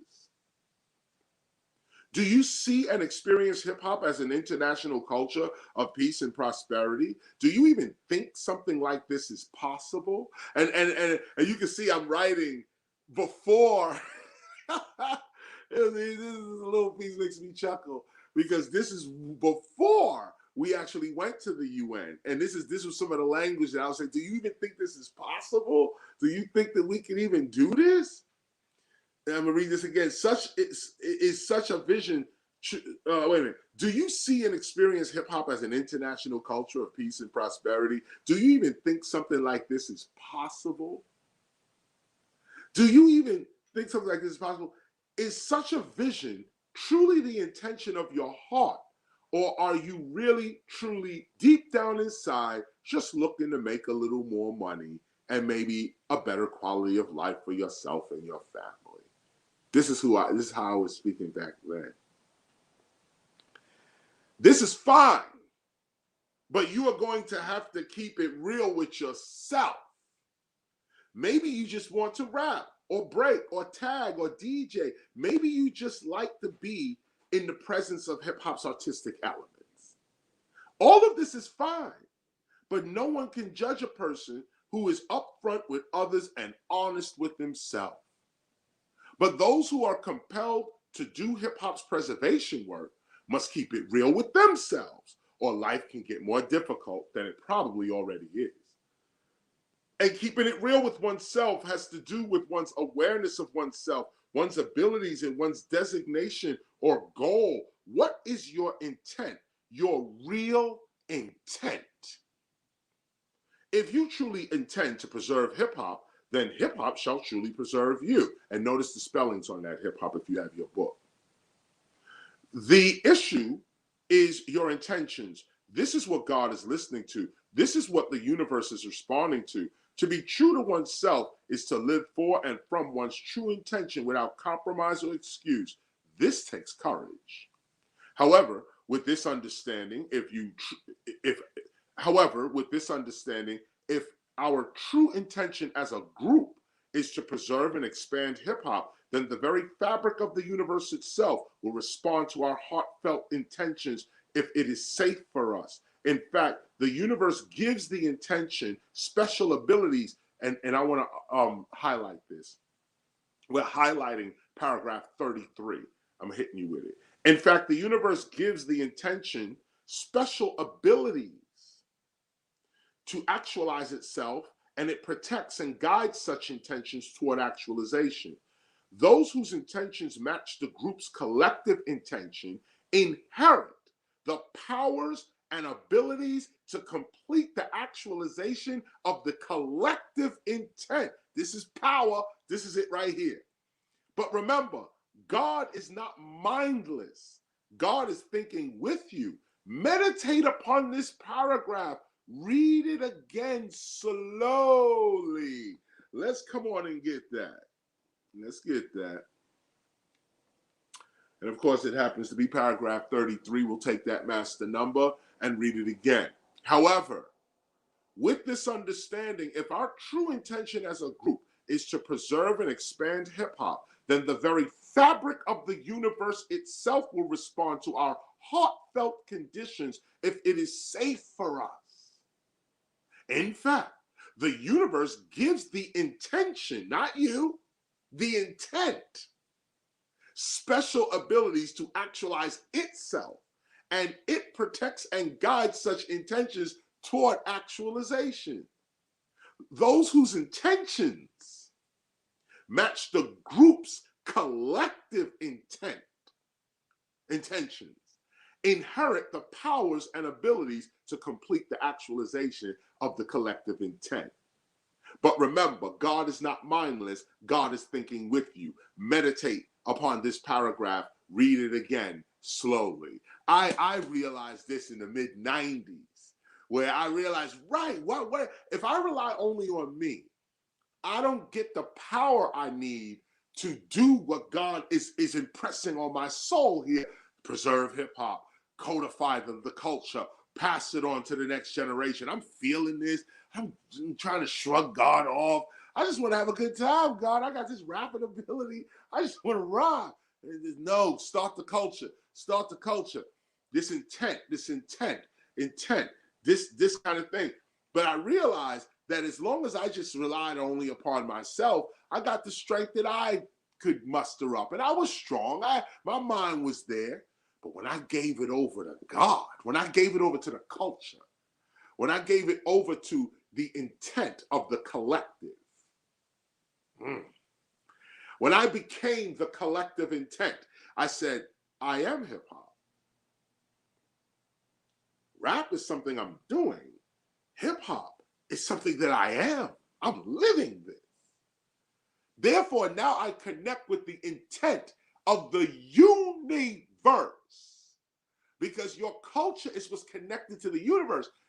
The culture is what is the circumstance and the situations that no human mind could ever even think that fast. You can't even get there. It's just you're born into the circumstance. You're born into the situation. You're born into the event, and you try to make it work and figure it out and get meaning. But the intelligence of the event itself is already going down. You know, you could say, my life begins when I came out of my mother. You could say, my life begins at conception. When my mother found out she was pregnant, that's when my life began. Or you could say, my life began when my mother and father came together. Before any, coming together, intercourse or anything like it, before any sexual act, just my mother and father coming together, that's the beginning of my birth. Then you could even go farther and say, but if my grandmother and grandfather didn't come together, where would my mother and father be? And these are real things, like just as important as sexual intercourse to have children is as important as the circumstances and the situations and the events that cause that to happen is just as important. Are you just looking at the windshield? Or are you looking at the rain? Or are you looking at the road? Or are you looking at the windshield wipers? Where does your focus start and stop? What are you blurring to have the reality you're having? You don't have to start with conception. You don't have to start with birth. You can start with the situation that brought your mother and father together. That too is you. That too, if that did not happen, you would not be here. If your mother didn't get out the cab at that precise moment where your father was coming up, you would not be here. And we don't pay attention to that enough, and that's why we don't see God enough. We're not looking at the events, the circumstances, the situations. We're not looking at those chance meetings and things that your intelligence did not come up with. You know, but you also know that this is what you needed. So you know this matches your intention. It's like, wow, thank you, God. Thank you, somebody. And you know that this doesn't happen in everybody's life. This happens to the godly. This happens to those who God chooses to work with. And that's why atheism, you can't be mad at no atheist. If God ain't knock on your door, there it is. You know what I'm saying? There it is. But God knocked on my door, kicked my door in, waving a 4-4. Word.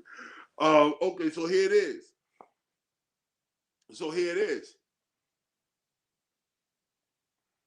We just outlined the whole 33. paragraph 33. Here we are, 34. For us, hip hop is not a product of the physical world to be bought and sold, but instead, hip hop is a principle. Notice the spelling on hip hop. Hip hop is a principle in the very real cosmic order of the conscious universe. We know that hip hop is an event in the universe and not a rap music CD. I'd explain that. Imagine, okay? I'll say it again. We know that hip hop is an event of the universe. This thing's happening. And not a rap music CD. That's not hip hop. This is what it means to be a conscious hip hopper or an attuned hip hopper. It means that you are aware of hip hop's total nature as an event of the conscious universe itself. You can underline that too, because it's an explanation. All explanations in the gospel we outline, especially those pertaining to us. Go ahead and just underline. You don't need the whole paragraph. You just need this part. This is what it means to be a conscious hip hopper or an attuned hip hopper. It means that you are aware of hip hop's total nature as an event of the conscious universe itself. Just underline that part right there. As a conscious hip hopper, you have the ability to go beyond yourself. You hear that? This is that windshield again. As a conscious hip hopper, you have the ability to go beyond yourself. In a more cultural sense, a conscious hip hopper or hip hopper that is said to be aware is one who feels a connection to the visions, dreams, and desires of her ancestors, children, and parents. I gotta get that again. I'm sorry, y'all. I gotta do it again. Well, wait a minute. Hold up. Let me just look here real quick.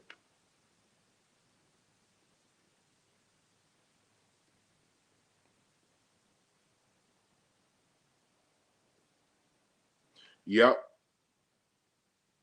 You're gonna have to go ahead and also get you're gonna get 35 and 36. 35 and 36, but not all of 34. You're just gonna grab all of 35, like the last sentence of 34, and all of 35 and all of 36. Let me show you why. This is power right here. As a conscious hip hopper, you have the ability to go beyond yourself. In a more cultural sense, a conscious hip hopper or a hip hopper that is a conscious hip hopper or a hip hopper that is said to be aware of said to be aware is one who feels a connection to the visions, dreams, and desires of her ancestors, children, and parents.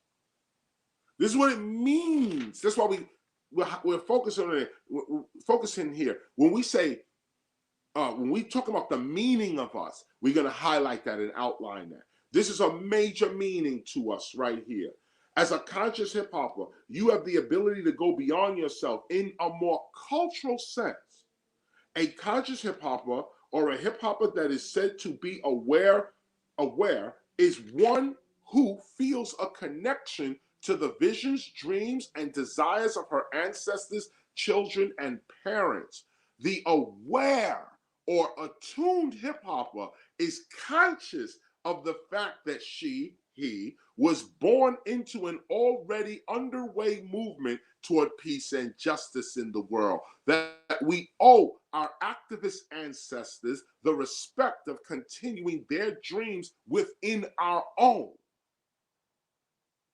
Those in the hip hop community who are aware of their place within their ancestors' visions and their children's historical heritage are said to be conscious. That's it. All this other nonsense, this is why we're doing this. And I would go ahead and underline this the beginning of 36. Those in the hip hop community who are aware of their place within their ancestors' visions and their children's historical heritage. This is what we've been discussing the whole time, okay?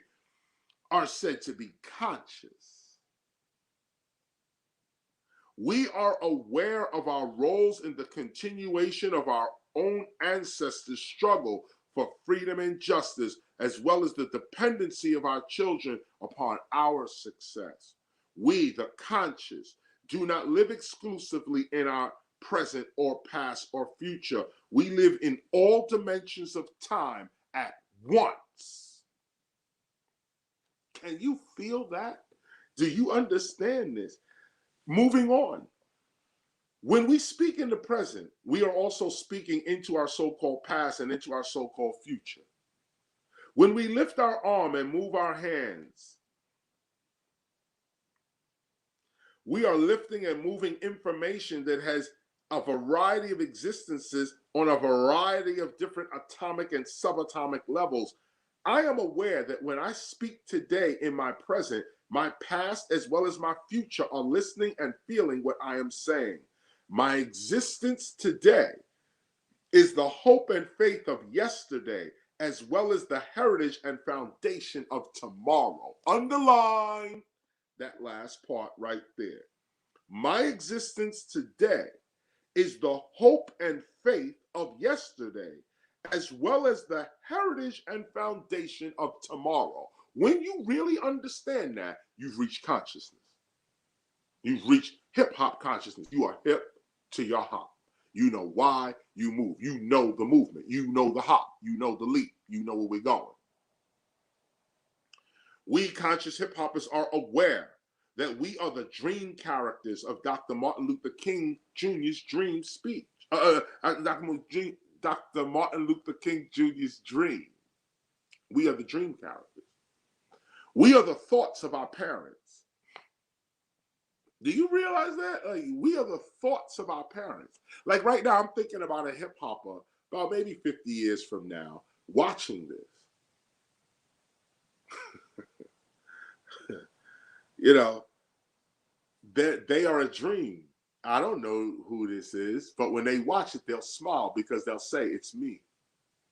It's me. We conscious hip hoppers are aware that we are the dream characters of Dr. Martin Luther King Jr.'s dream.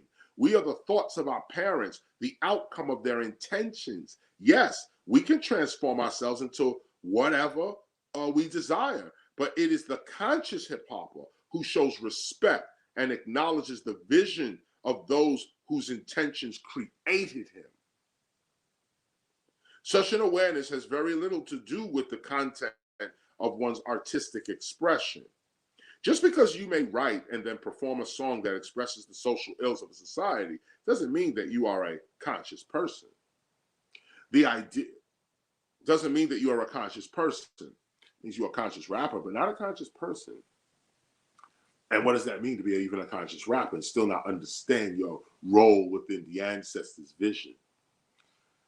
The idea of judging a person's level of civilized conduct, spiritual awareness, or aptitude for revolutionary action based upon their artistic expressions is a fairly new concept, and I would say a poor judge of a person's real revolutionary, spiritual, or civilized character. A conscious artist is not necessarily a conscious person. Remember that. And likewise, a thug or a gangster artist is not always on his way to prison. In fact, many true revolutionaries have actually developed from criminal-minded to spiritual-minded, inspiring others through productive life examples to do the same. In fact, in our culture, wisdom is not achieved by living a righteous life. Wisdom and true understanding are achieved through a series of failures, mistakes, insecurities, and doubts, which one overcomes, turning such life experiences into degrees and credentials for the warning and teaching of others.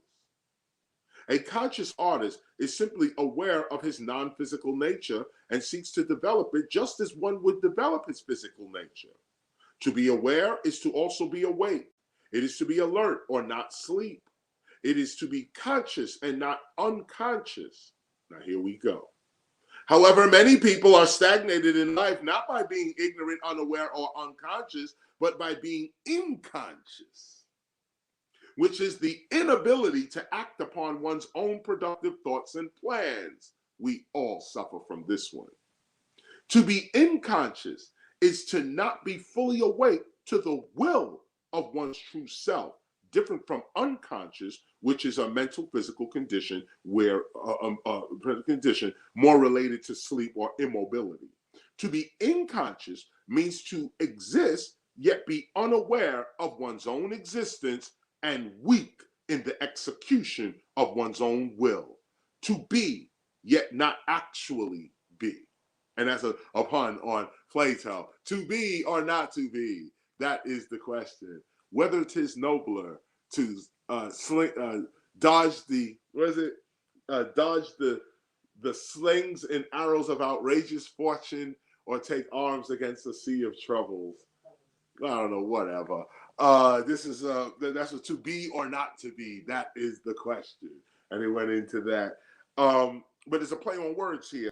That inconscious, to be inconscious, not unconscious and not conscious. To be inconscious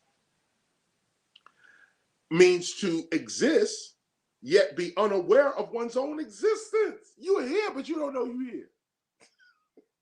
And weak in the execution of one's own will.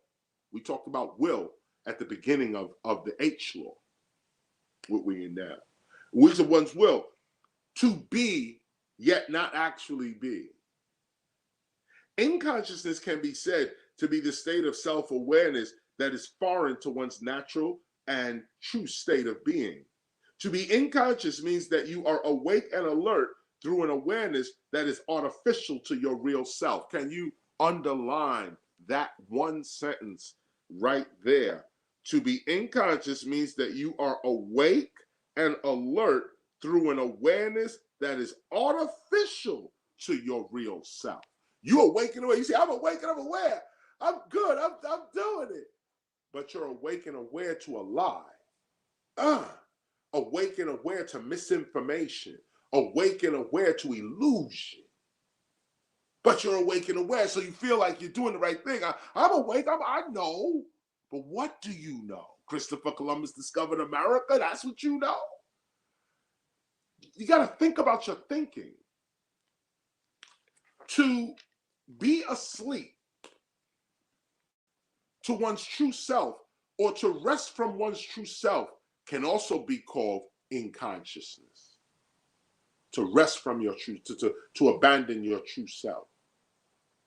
Inconsciousness can be called the seat of unhappiness because it denies one the ability to actualize one's innate potentials. It handicaps the development of one's character and personality.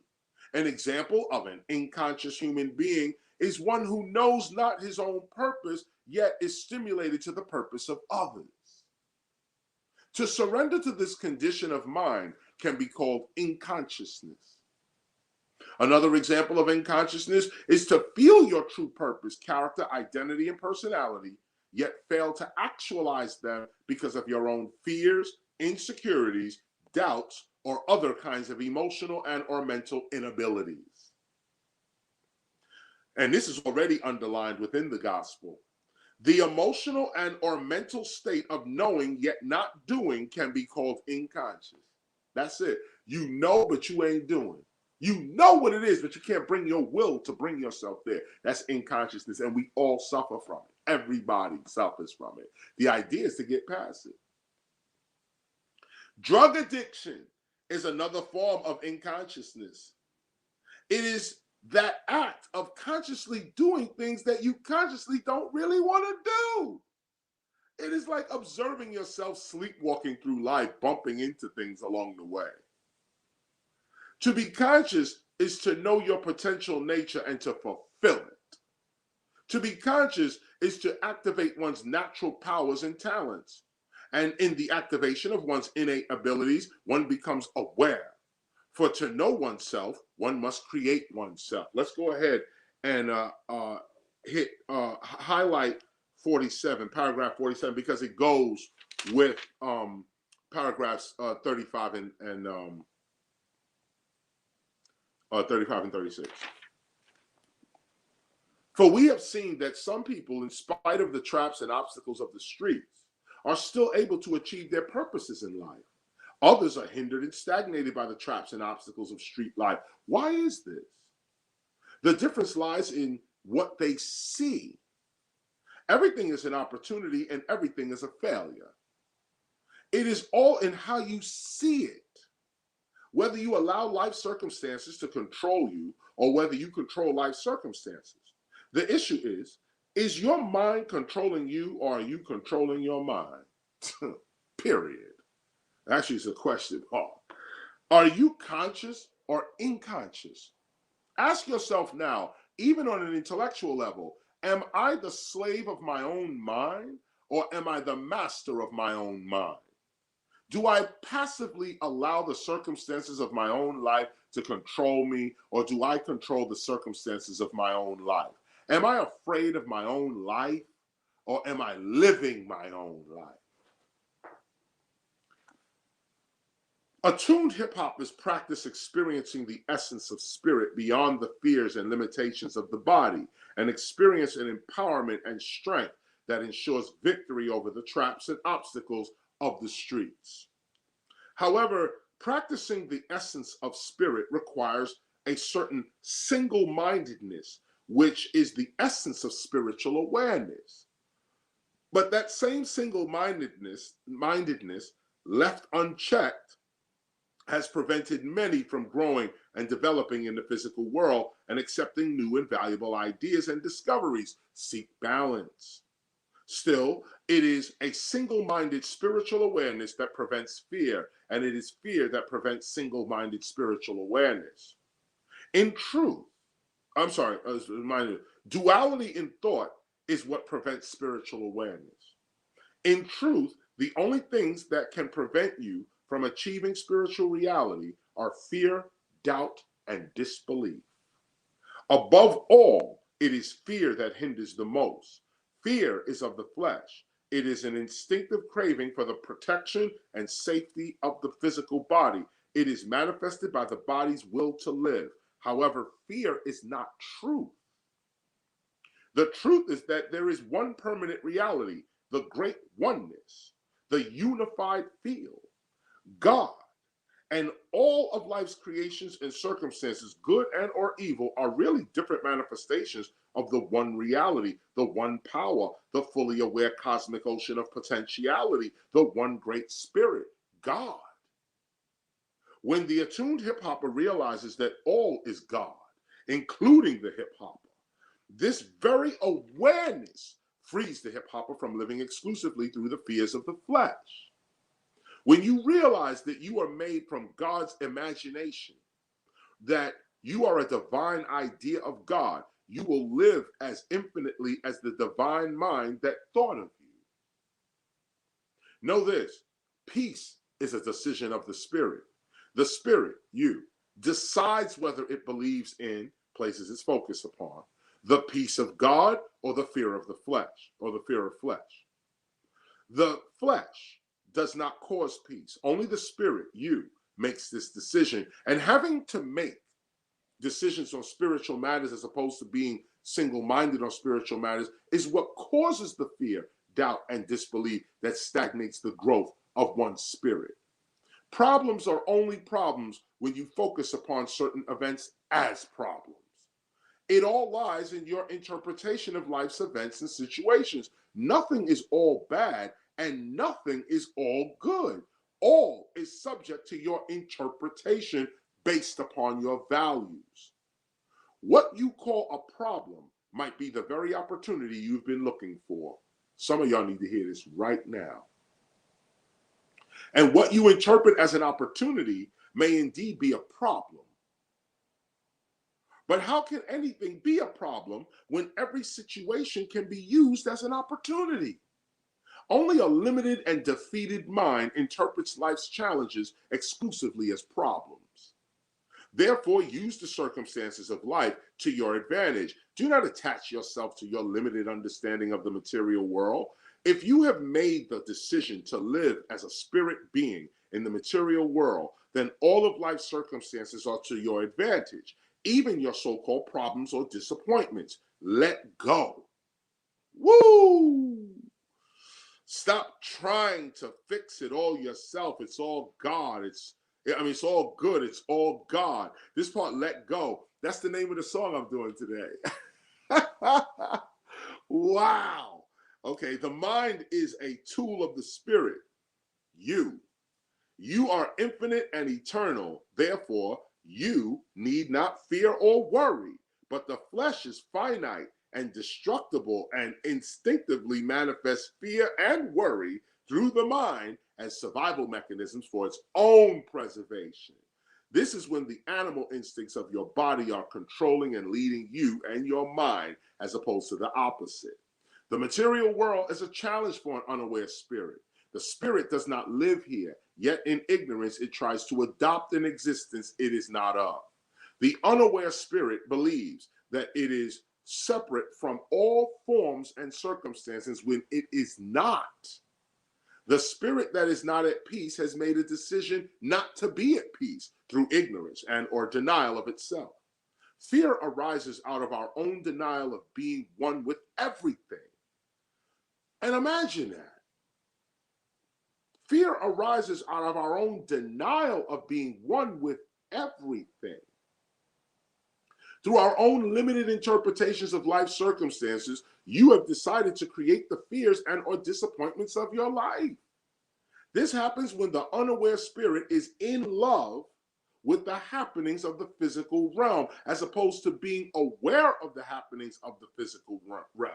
Know this, everything is working to your advantage right now.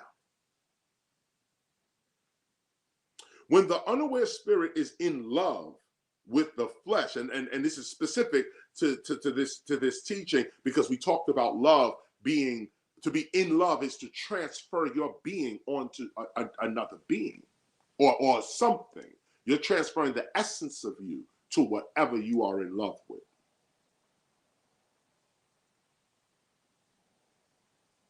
It actually, so when the unaware spirit is in love with the flesh, it transfers the essence of its being into the flesh, eventually forgetting its alternative true existence as a spark of the divine.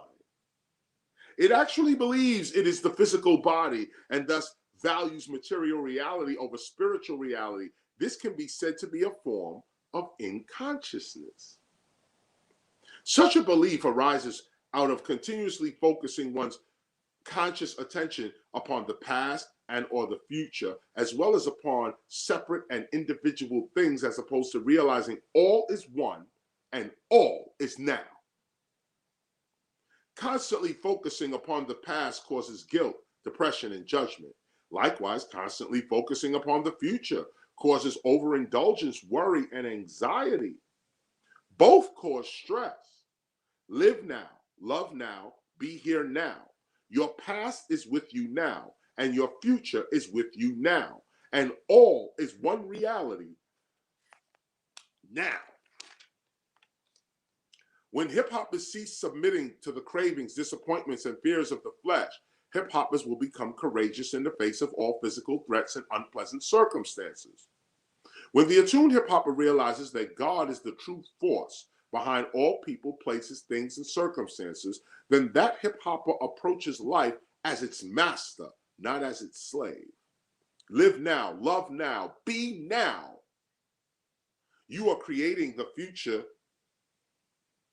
You are creating the future you now, and you are creating the future you now. You are creating the future you now. That's not supposed to read. You are creating the future you now, and you are actualizing the past you now. Your challenge is fear. Practice facing the fears of the body. Some fears will be legitimate instincts to prevent harm to one's body or circumstances. Most fears are illusions and assumptions based upon either a lack of knowledge, awareness, or a chronic attachment to the happenings of the physical world and its temporary circumstances. In any event, it is fear that stagnates spiritual and cultural growth.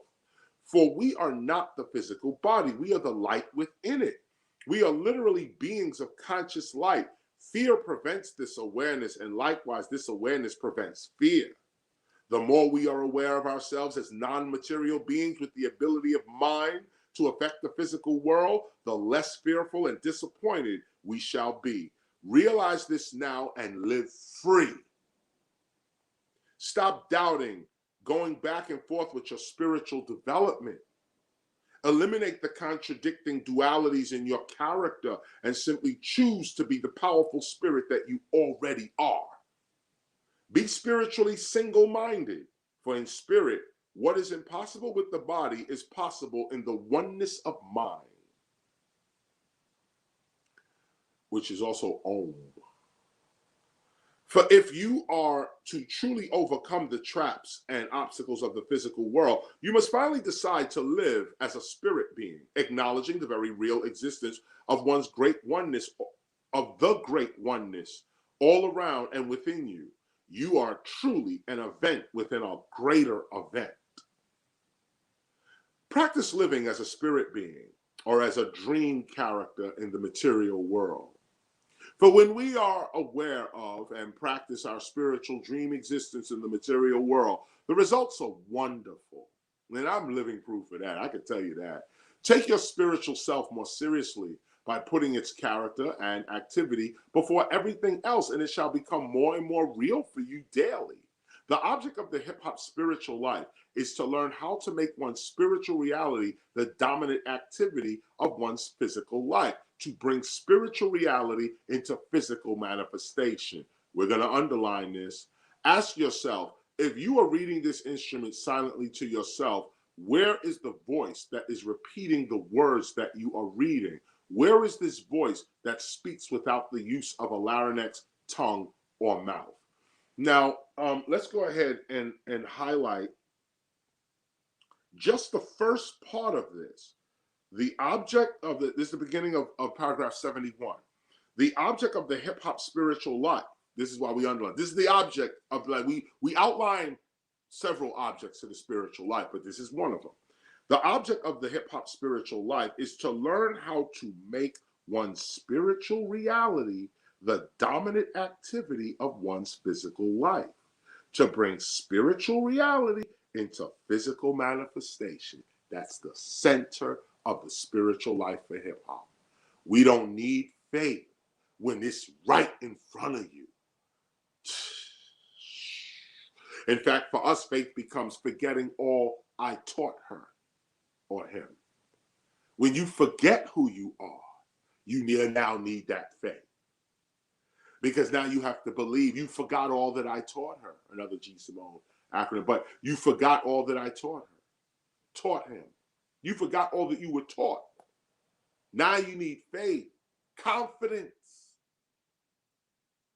And the point here is that I'm pointing out that the object of the spiritual life is to make spirituality real. Like, too many people are walking around saying, oh, God is good and God got me. And ain't no God in their life nowhere.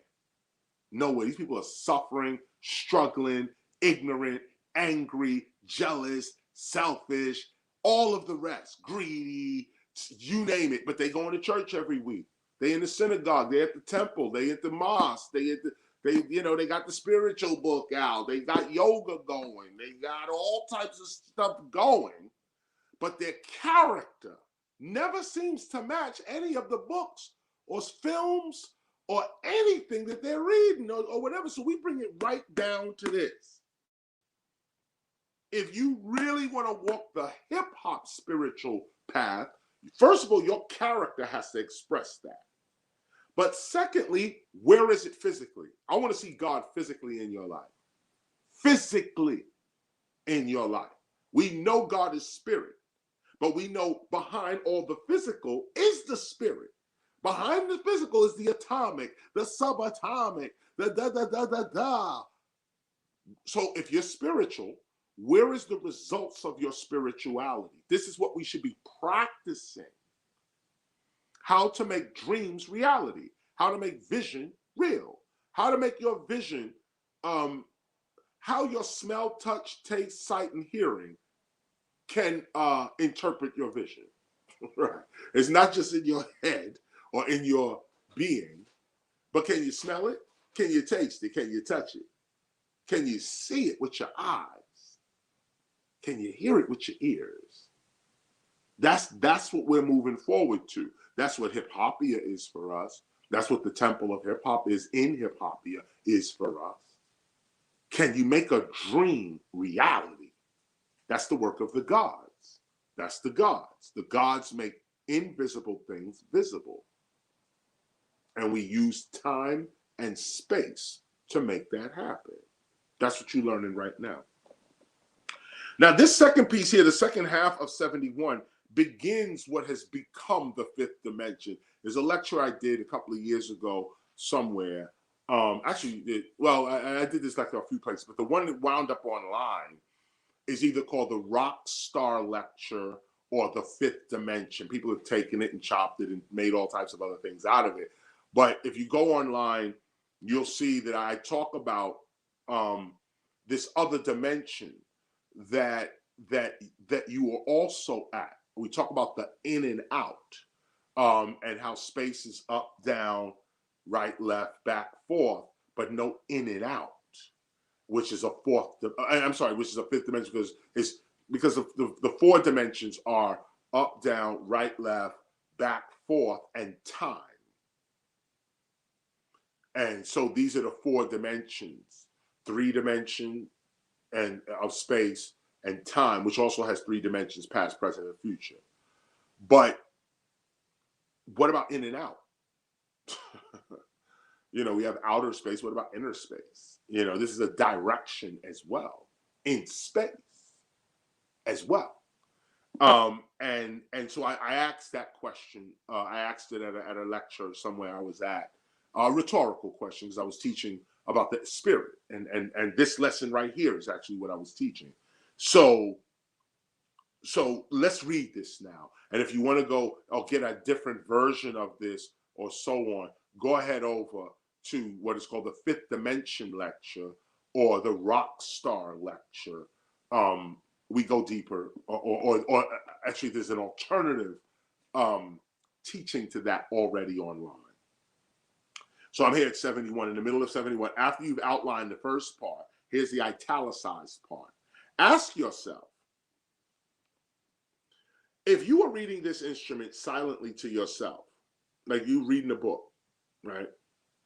Where is the voice that is repeating the words that you are reading?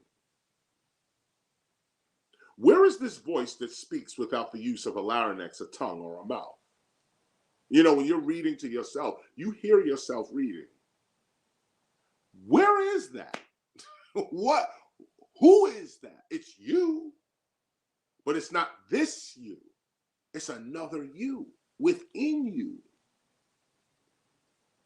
Try to remember that it is not your 2 physical eyes that actually see the past or the future, yet you do see your past and you do see your future. You can close your physical eyes and still see your past and future. It is just a different type of sight. Ask yourself, with what sight do I see my dreams? Where is that place? Who am I in that place? Where exactly is the inner voice that I hear reading the words of this gospel? Is this voice in your head, or is it actually somewhere else? Ask yourself now, in what dimension outside of space-time are my other non-physical senses? The answering of these questions lead to spirit awareness. For this inner voice, sight, hearing, etc., is you. You are not your mouth, your ears, your eyes, your hands, your feet, etc. You are the conscious being that uses these tools to affect and interpret the physical world. You are light. You are the knowing of the universe concentrated into your immediate time and space. You are an address in the universe. You are the essence as well as the utterance of your name. Let me say this too with that, a revelation with that, is that if it is true that the universe operates, space operates that in such a way that the observer is affecting what is observed, meaning that if you look at something, it collapses onto where and what you're looking at. It becomes what your interpretation is. If you don't look at it, it's in superposition. It's everywhere and can be anything. But the minute you put observation on it, it becomes whatever you perceive. Okay, on top of that, okay, that proves the existence of God. Because we exist, that means something is looking at us. This is the only way we can exist according to quantum mechanics. According to the rules of quantum mechanics, it's the observer that makes things real. So if we are real, that means there is an observer watching us. There's something looking at us that has collapsed us to this. And this is according to even its perception of what it is looking at. And so this could prove the existence of God or an intelligence in the universe that is observing, and its observation is turning the fabric of the universe into everything you see. There's a presence in space called God that is observing and looking at what it thinks is a planet or a galaxy or a human or a plant or an insect. These are all observations of higher intelligence. This is the only way we can exist as who we are, according to the rules of quantum mechanics. This is what it means to be a conscious hip hopper or an attuned hip hopper. It means that you have created yourself. You are not a product of someone else's purpose through you're not a product of someone else's purpose. Through your striving to experience reality directly, you have expanded your awareness and thus your abilities in the physical world. Release fear and doubt caused by our own duality of thought and be the real you now. Be single-minded about your spiritual nature.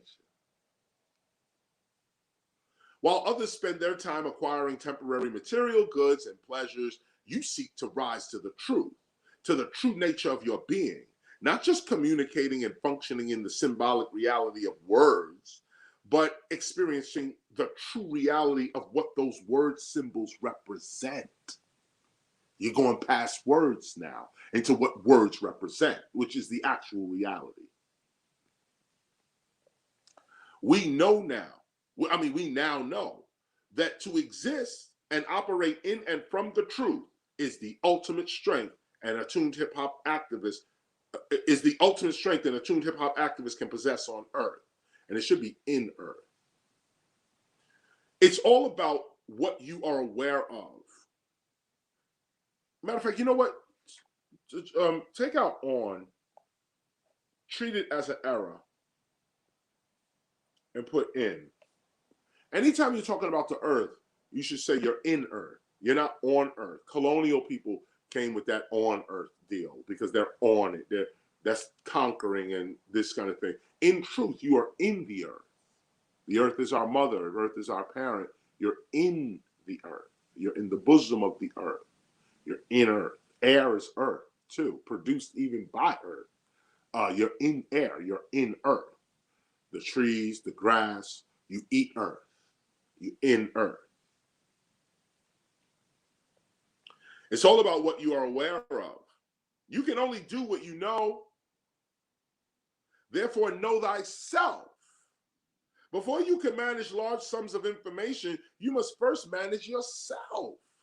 Get organized here first. Okay? Know this, self-management is spiritual, self-organization is intellectual, self-esteem is emotional, and self-governance is political. Before you can truly learn something, you must first learn yourself and then manage and cultivate who you have discovered. For when you are your authentic self without excuse or limitation, you see with your real eye, you listen with your real ear, and you speak with your real mouth. You are awake. You are aware. Now you can learn. How can an unaware person learn anything? You're unaware. You're asleep. It's like, imagine somebody sleeping and you're trying to teach them history.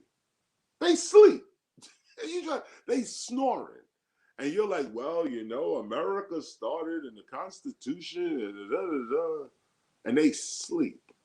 This is 99% of people walking around today. Sleep, but learning stuff. What kind of reality? This is why we probably can't even retain most of the information we get. Like the stuff you learned in elementary, junior high school, you don't remember all that stuff. Half the stuff you learn in college, you don't even remember it, nor use it. And it just shows what type of education we're getting, and it shows what type of people we are to get this kind of information. It's time to wake up. Literally, that's what we're talking about. Awareness, wake up. It's time to wake up.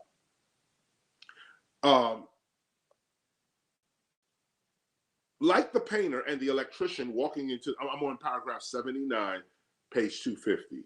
Like the paragraph and the electrician walking into a room with a person untrained in electronics and painting, the spirit realm is all around us physically. People just do not see it. And they don't see it because they have not been trained to see it. The spirit realm, or the kingdom of heaven, is not invisible. The issue is that you are blind. You are simply untrained in this specific subject. It is your ignorance that makes the spirit realm invisible to you. And likewise, it is your awareness that makes the spirit realm visible to you. What do you see? In fact, the more— I'm sorry, real quick. I just need you to back up to 79 one more time. Let's hit 79 one more time. Like the painter and the electrician walking into a room with a person untrained in electronics and painting, the spirit realm is all around us physically. People just do not see it.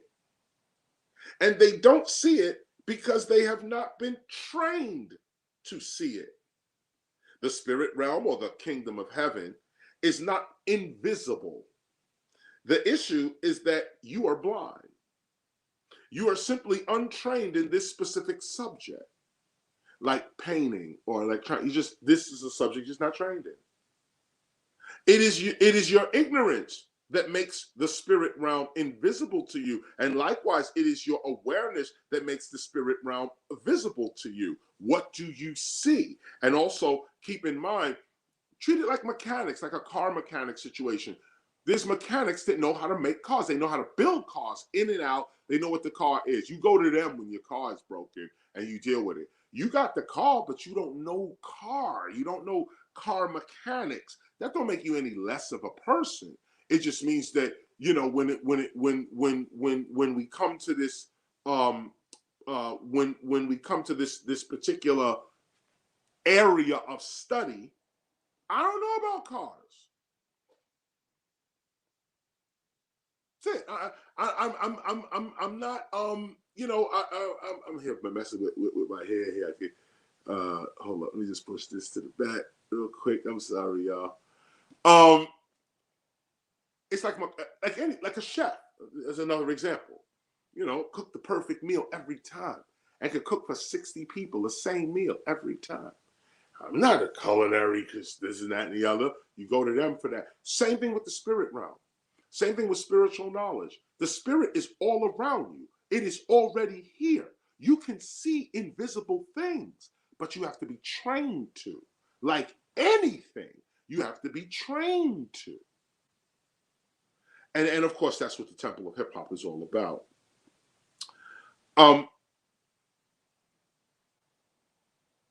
82. Oh, matter of fact, no. Yeah, what do you see? Let me go to 81, sorry. In fact, the more ignorant we are, the less we see.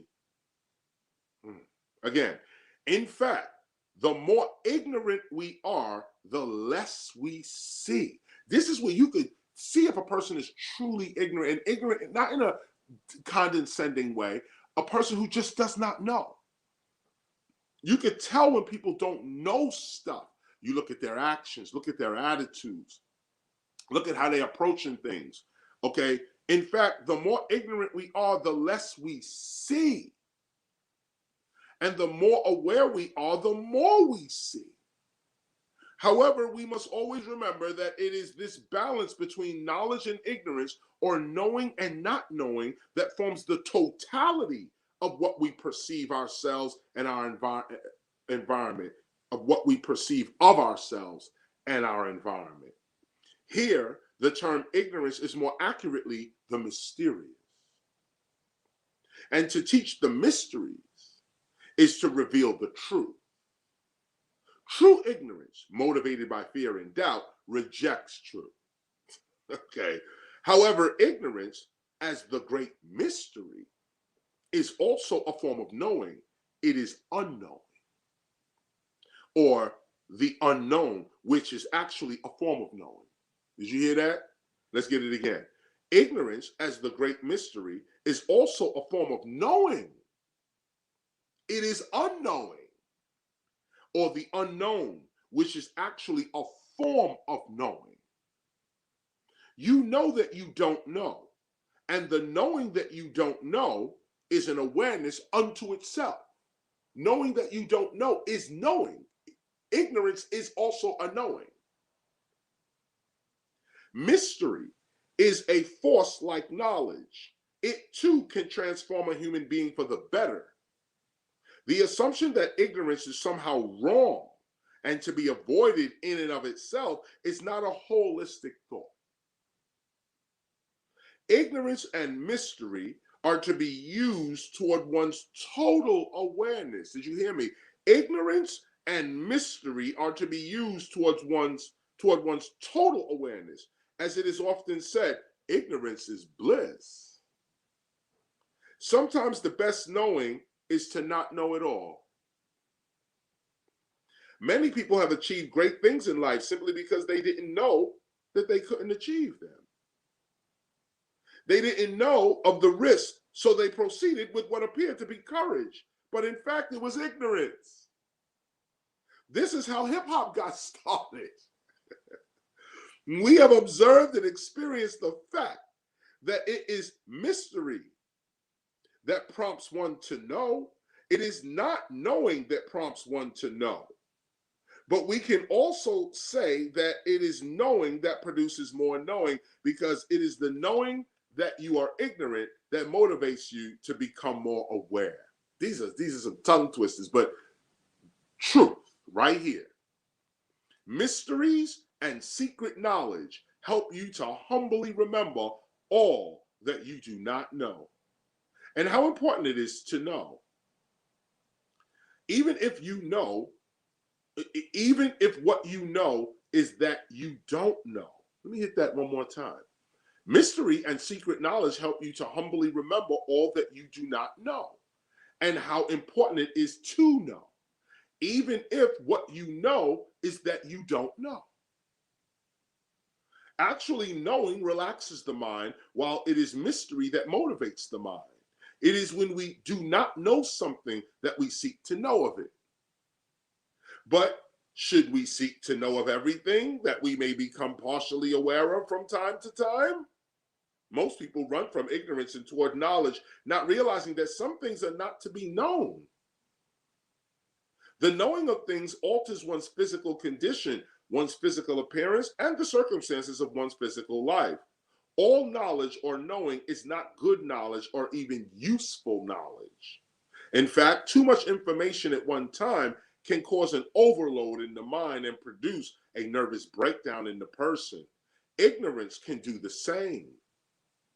Not enough information at one time can also cause the nervous breakdown of a person. Of course, the issue here is balance. In addition, unpleasant information can also do the same, as with doubtful information and fearful information, as well as information that turns out not to be true or reveals itself as false after you've set your life up around the reality that such false information provided to you. We can see here that awareness is a balancing act between knowing and unknowing. Awareness is unknowing and knowing at the same time. Awareness is knowing and unknowing at the same time.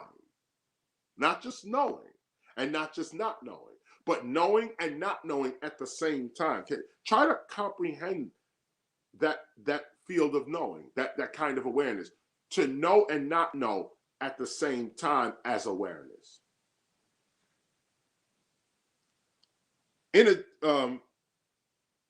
We can see here that awareness is a balancing act between knowing and unknowing. Awareness is unknowing and knowing at the same time. Let me say that one more time. Awareness is unknowing and knowing at the same time. We create ourselves and our life circumstances based upon what we want to know and what we refuse to know. You got that? What we want to know and what we refuse to know. And I mean, think about this for a minute. Think about this for a minute. Your reality is based upon what you want to know. Like we're actually choosing what to know based on our character. So the true essence of knowledge is not so much information. The true motivator for knowledge is not to get information. It's to match the character you already have, or to build the character you desire to have. When you look at it from this perspective, it is your knowing and your unknowing together that creates your total awareness. Therefore, in your quest to know and to become educated, do not look down upon ignorance. Instead, learn to live consistently within the awareness of the total you. Live holistically. Live whole. Live without duality in thinking. Be only one character. Be your higher self. Fix your mind upon only one character, and it shall become real for you. But remember, whatever the mind creates, the mind must maintain. Can we underline that? We're going to get that again. But remember, whatever the mind creates, the mind must maintain. Just underline that, because it happens throughout the book. Doubts, fears, and anxieties hinder the mind from maintaining the productive perceptions you have created for it. The same applies to the body, the spirit, and the tongue. Do not allow yourself to become so overwhelmed by the world that you cause emotional confusion and uncertainty in your own mind, body, and spirit. Such will deteriorate those things and ideas created by your mind, body, and or spirit. Remember, whatever the mind creates, the mind must maintain. And so let us also underline, as a matter of fact, highlight the whole 94, which is the last paragraph. Go ahead and highlight that whole thing. And also because that is explaining further what the mind creates, the mind must maintain. Let me hit you with this one more time. Do not allow yourself to become so overwhelmed by the world that you cause emotional confusion and uncertainty in your own mind, body, and spirit. Such will deteriorate those things and ideas created by your mind, body, and spirit. Remember, whatever the mind creates, the mind must maintain. Create yourself and be consistent and content with your creation. This is what it means to be aware and alive.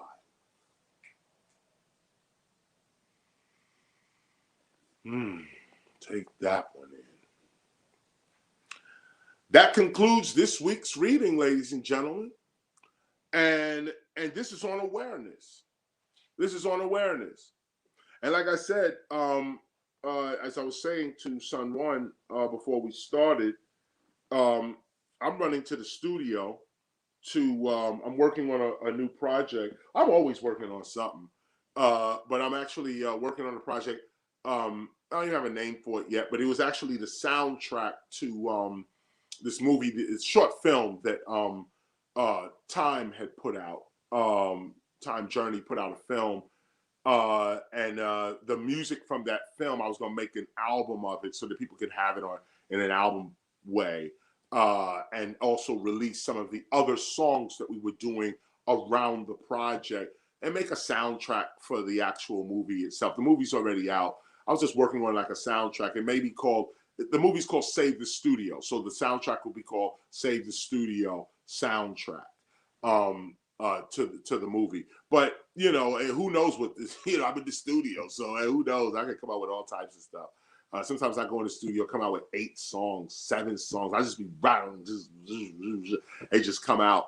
And if you standing there, you know, with music blasting and people that want to hear it, it gets stupid in there. So it's on. I'm going to the studio right now to manifest my goals. I am not unconscious.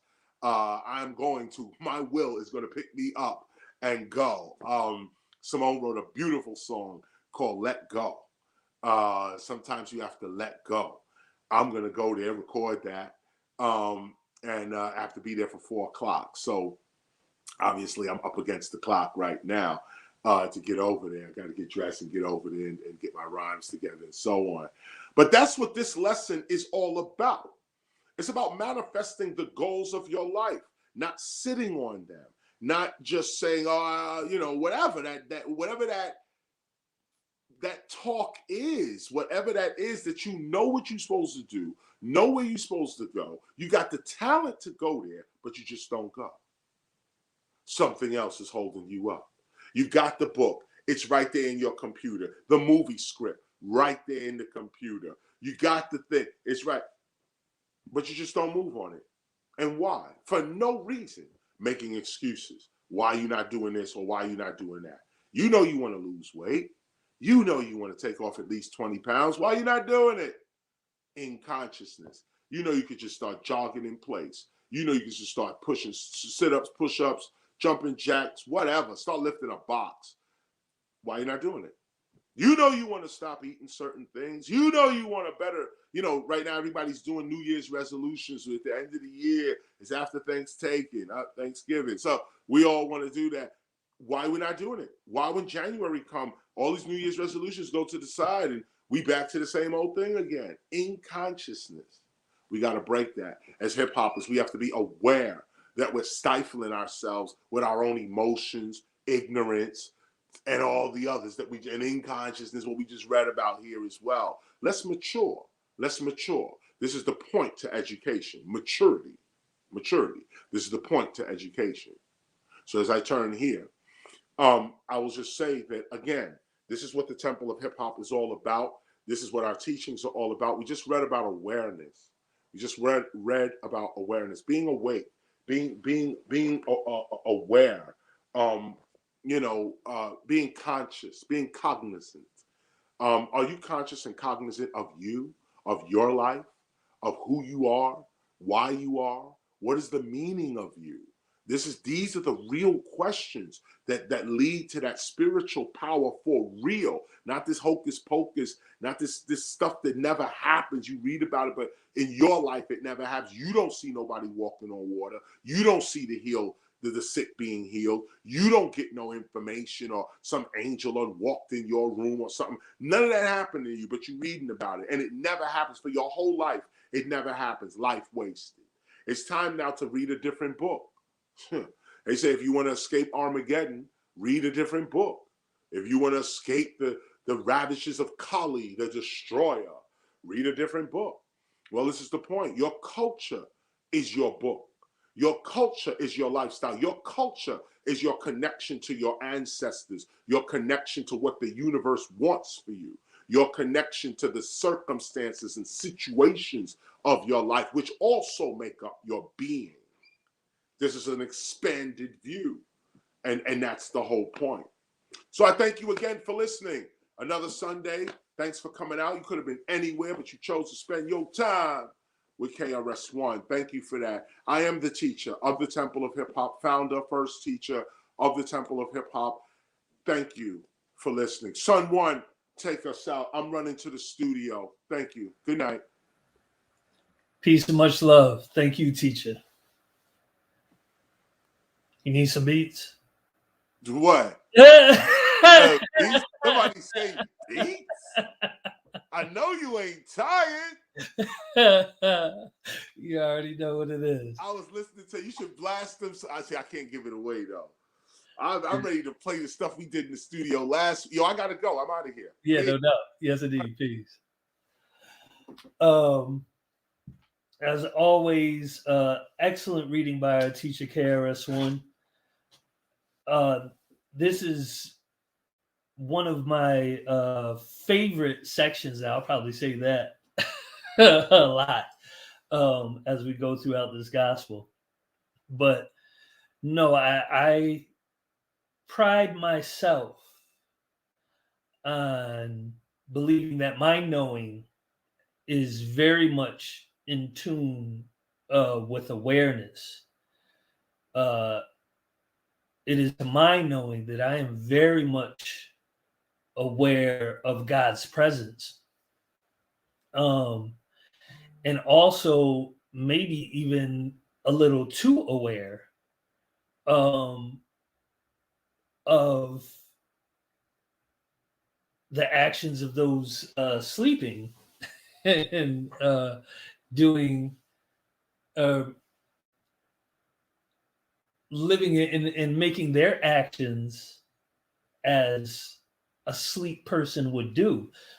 Teacher really opened my eyes when he was talking about the fact that there are many who are unaware, and to be unaware is to be as if you're asleep. And when he was making the example of speaking to somebody or trying to teach them while they're asleep, I kept thinking of, right, the second that they actually do wake up, if you tried to ask them if they knew the information that you just taught them while they were asleep, obviously their answer would be no. I don't even know what you're talking about, and what do you mean that you were teaching me while I was asleep? And this seems to be what we're dealing with on a mass basis. The fact that there are many asleep, and in that sense, they are unaware of what's actually happening or why things are actually happening. Now, teacher pointed out a lot of heavy stuff today. The fact that we are in God, and not only that, but being the manifestation of our parents, great grandparents, or really you could just say parents all the way down the line of your whole lineage, that now we are the manifestation of their dreams. And to me, that leaves a question as to how much choice do we have really? Now, I know that I come from a line of or my parents were very spiritual, very, or my grandmother was a minister. She married a minister. They had a church and all the above. And now what did I become? A minister. Now, how much of that was my actual choice? I don't necessarily know.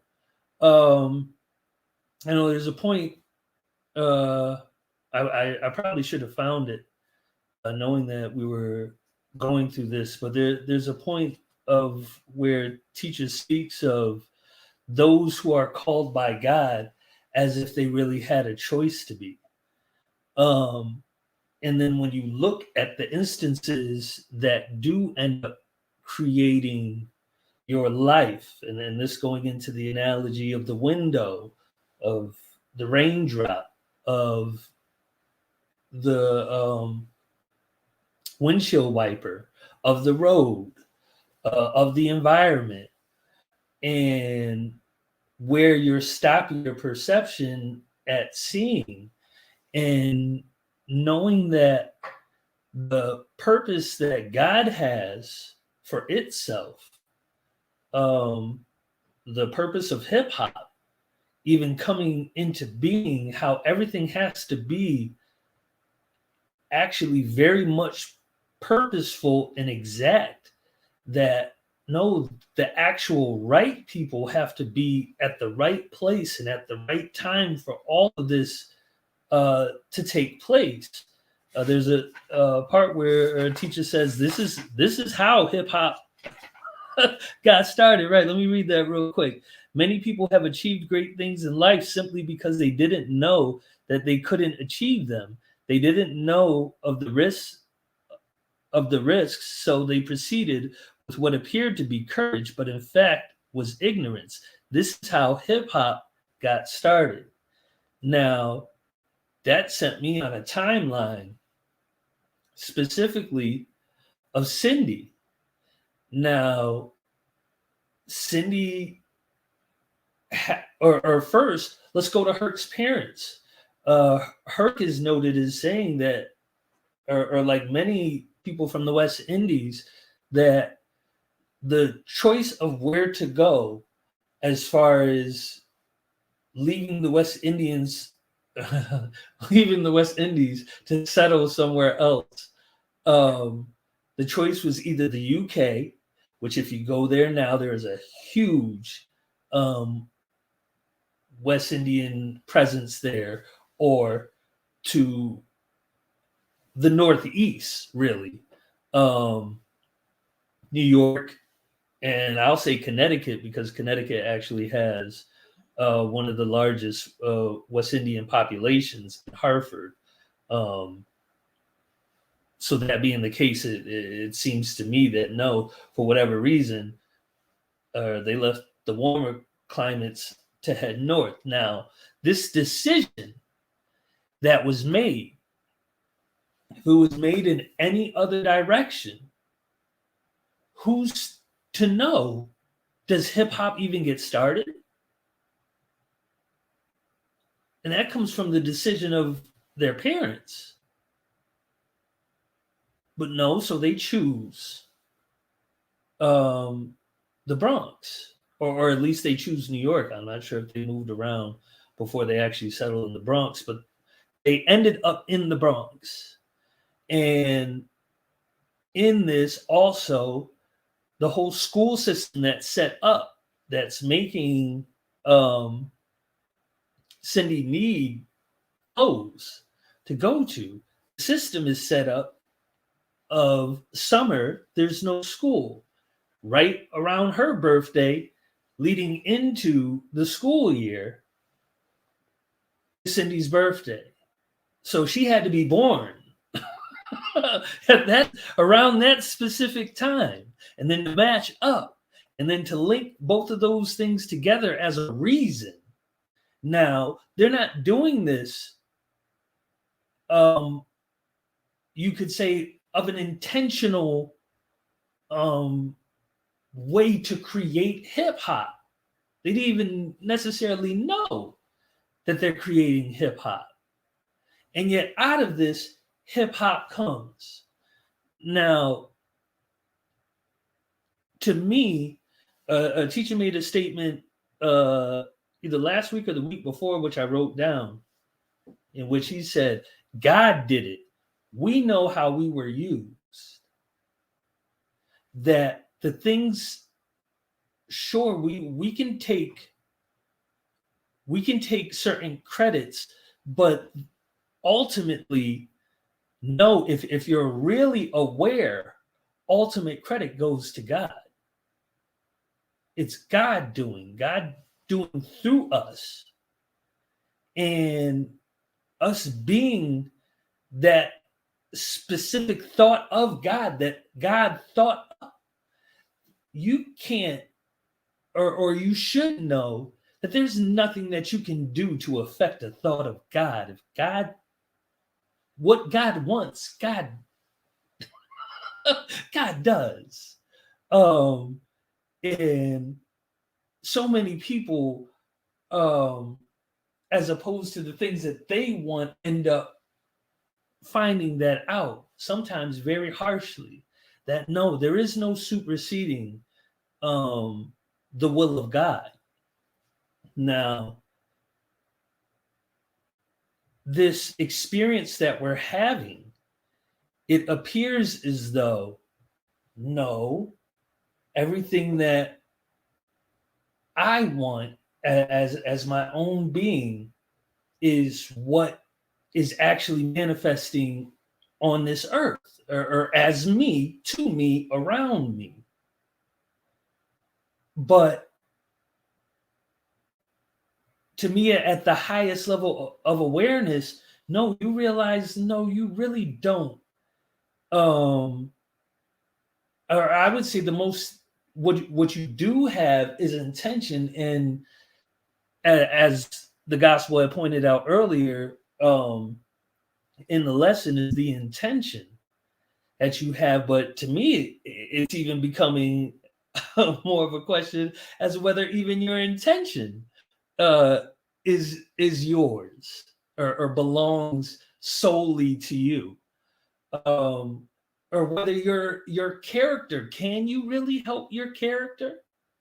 I know there are a lot of or who I believe to be sincere people who would love to possess the divine character, would love to enjoy the benefits of having the divine character, but yet they never, or they, a lot of them don't achieve that character. And then for us observing it, we would say, no, that's because you really never had that character in the first place. You could want it all day, but the will that you do have, which is really technically drawing off the power of the will of God, that no, it's not there. And so it doesn't get achieved. And to me, then that would say that I don't even know if in consciousness is your fault. Because everything is creating the moment of which things are supposed to happen. It's just like, what really, how did you get here? How did you get here? How did you get to sit down to watch this? Now, if there was something that you knew somehow, that no, by not being here, you could have actually gotten a new car. You feel like the price is right. A new car. That no, by not being here, you would have gotten other things, or other things would have happened. But no, God is intending you and has brought you here. Very likely matching the intention that's within you. You're like, no, my intention is to be here, is to be a student of the Temple of Hip Hop, to be an apprentice of the TEACHA, and such is why I'm here.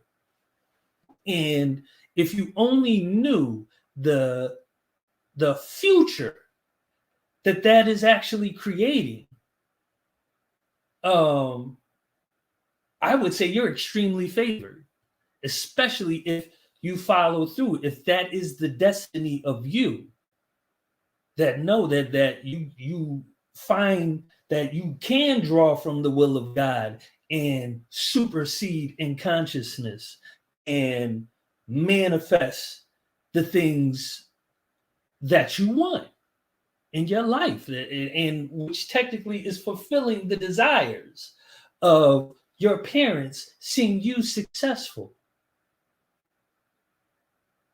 And even right, or really your whole family. Let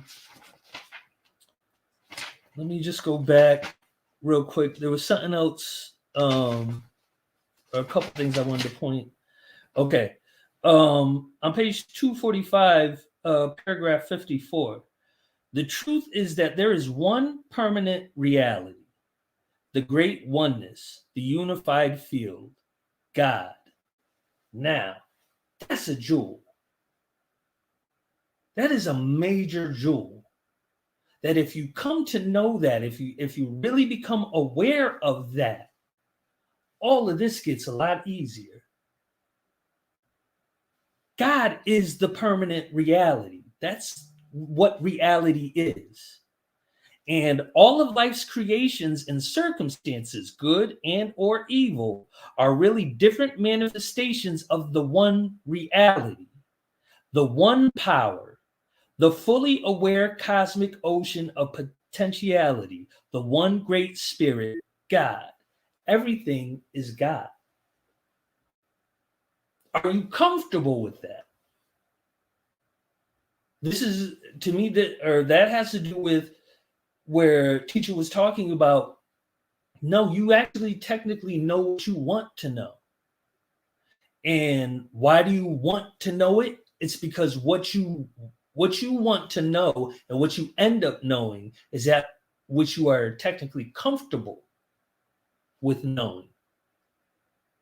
But the truth is, the truth is that there is one permanent reality, the great oneness, the unified field, God. And all of life's creations and circumstances, good and or evil, are really different manifestations of the one reality, the one power, the fully aware cosmic ocean of potentiality, the one great spirit, God. And when I tell you that knowing to me gives me an immensive amount of strength to live every day. Anytime I'm thrown off, really into emotional, into an emotional reality, which is really a false reality. To be able to draw yourself back to know that no, this is I'm in God. Nothing really technically should be affecting me emotionally except for God. And indeed, God is. and,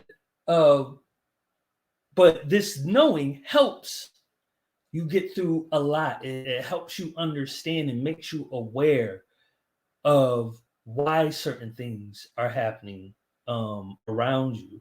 I know that I've entered into my fast early. It was time, and I was on time, and I'm on time with it. And that being so, it's like right now is when things are. This is where the test is. This is where the test is. The test is in the fast of how much of the divine performance can you actually hold on to? How aware of God are you really? And I'll leave that at that. But this is what you need in your life. For those that need it, this is what you need in order to get you further into your perception of what this really is and what's going on, so that you know that yes, the things that you see in society, yes, they affect you, but you should also know that it is still God. Now, that may make some people actually angry with God and dislike God, because they're like, well, how could you, why would you do this, or how could you allow this to happen?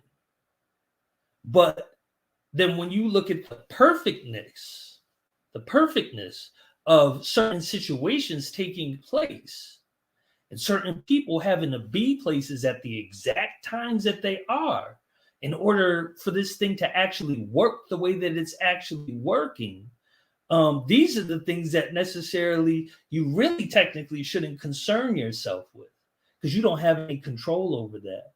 Again, you cannot supersede what God wants. God is doing. And really, it's best that you thank God and praise God for being in a present in order to even move towards a future. And the fact that you ever had a loving past that gave you grace.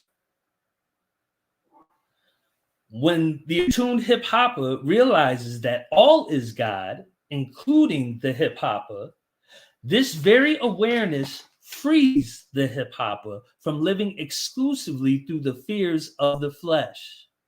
When you realize that you are made from God's imagination, that you are the divine idea of God, you will live as infinitely as the divine mind that thought of you. Now, is that not what we are trying to achieve? Or I hope that's what you're trying to achieve, especially by being here in the Temple of Hip Hop. And no, you're coming to these realizations, such as why you were put in the perfect place to get the knowledge and the word that you need in order to see it. This is the word that you need in order to see it. And it is before you. Now, what you do with that word, odds 10 to 1 to me is divine anyway. And that's what makes reality very harsh.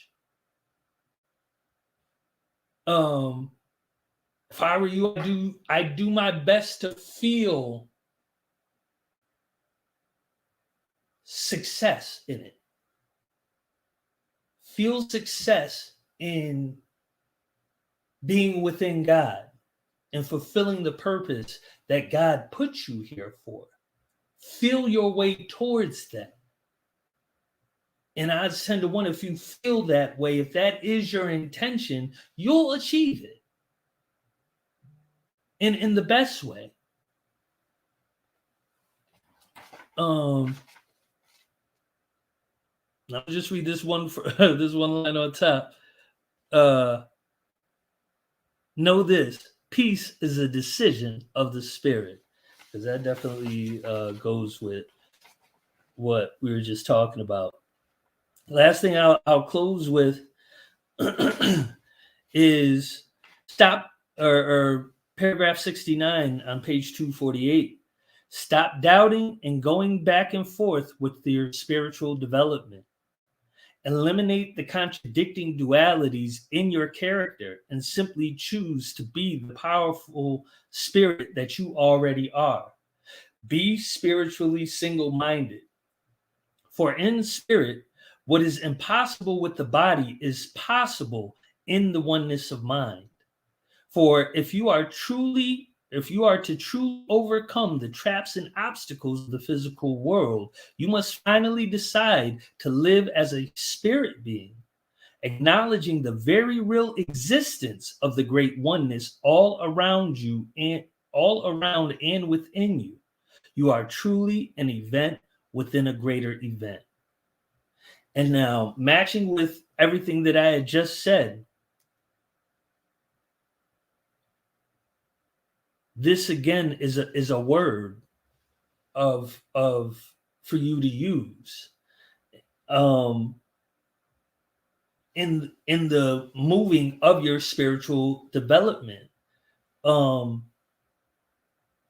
There are those of us that know without a doubt you're going to be successful. That's exactly what you're going to do. Try your best. Put your best foot forward. In order to develop yourself spiritually. Again, this is the purpose of the Temple of Hip Hop. This gospel of hip hop is a tool. It's a guide to help you and get you there. There's a reason for this existence in this specific time to get people past essentially things that were holding them back.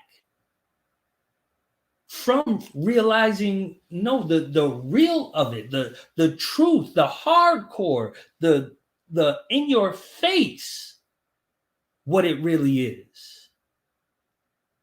Now, no, this isn't just oxygen. This is God. If you could get over it, at the fact that no, it's not some being that's separate from you. That's the love that it has for you, that it is with you. It never leaves you, never leaves you alone. God is always with you, which is why this is what should be eliminating your fear and your doubt. That no, you have direct access to God, such is why you exist, and it is to be taken advantage of. It's like, no, or if you think of a parent with their child, you don't you get the things in order for your child to exist, for it to use, for it to have, for it to be and aspire to its highest ability. But odds 10 to 1, you have a purpose that no, you want them to be successful, more successful than you. I tell my daughters, I haven't hit Leilani with it yet, but Savannah got it. I said, listen, you created for 2 reasons. One, selfishly, is to love me. And the other one is to do God's will on earth in earth and make this earth a better place. Represent where you come from and love me. that was my selfish, but in really, and this is one thing that's sad, is a lot of kids weren't created for a purpose, or the parent didn't have any intention except for to have more offspring.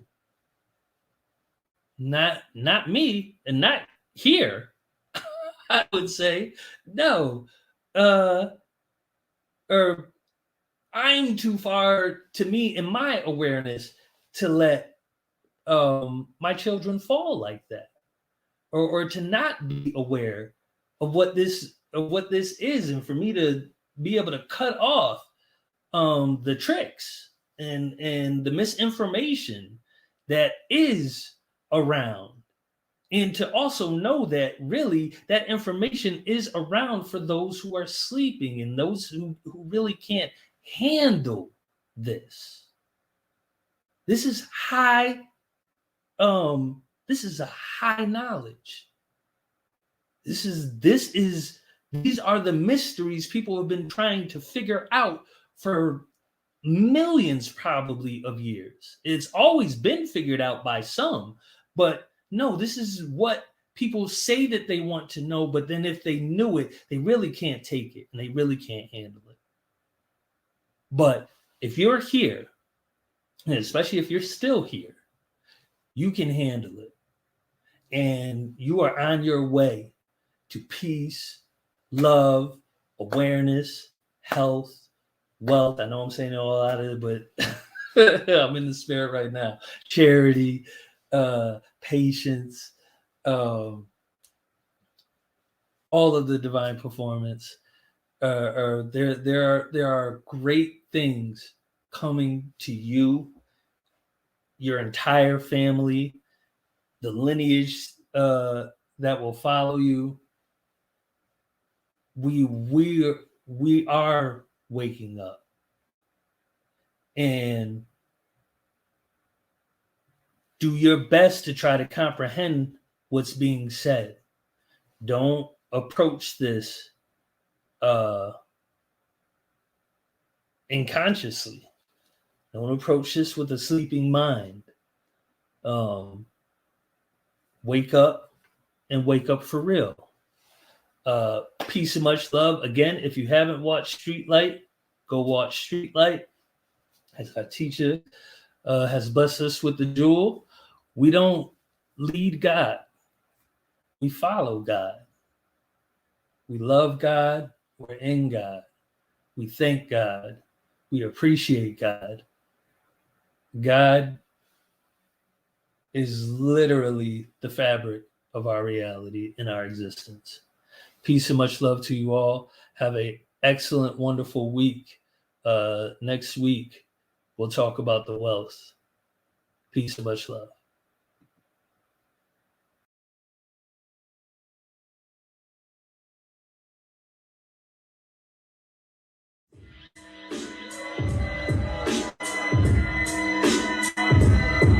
Let's recalibrate shit. You know, oh man, I see the photo in the air. Keep it in the air, I'ma spit it right there. Yeah, look at how it go, look at how it go. He's holding up a real photo of yo.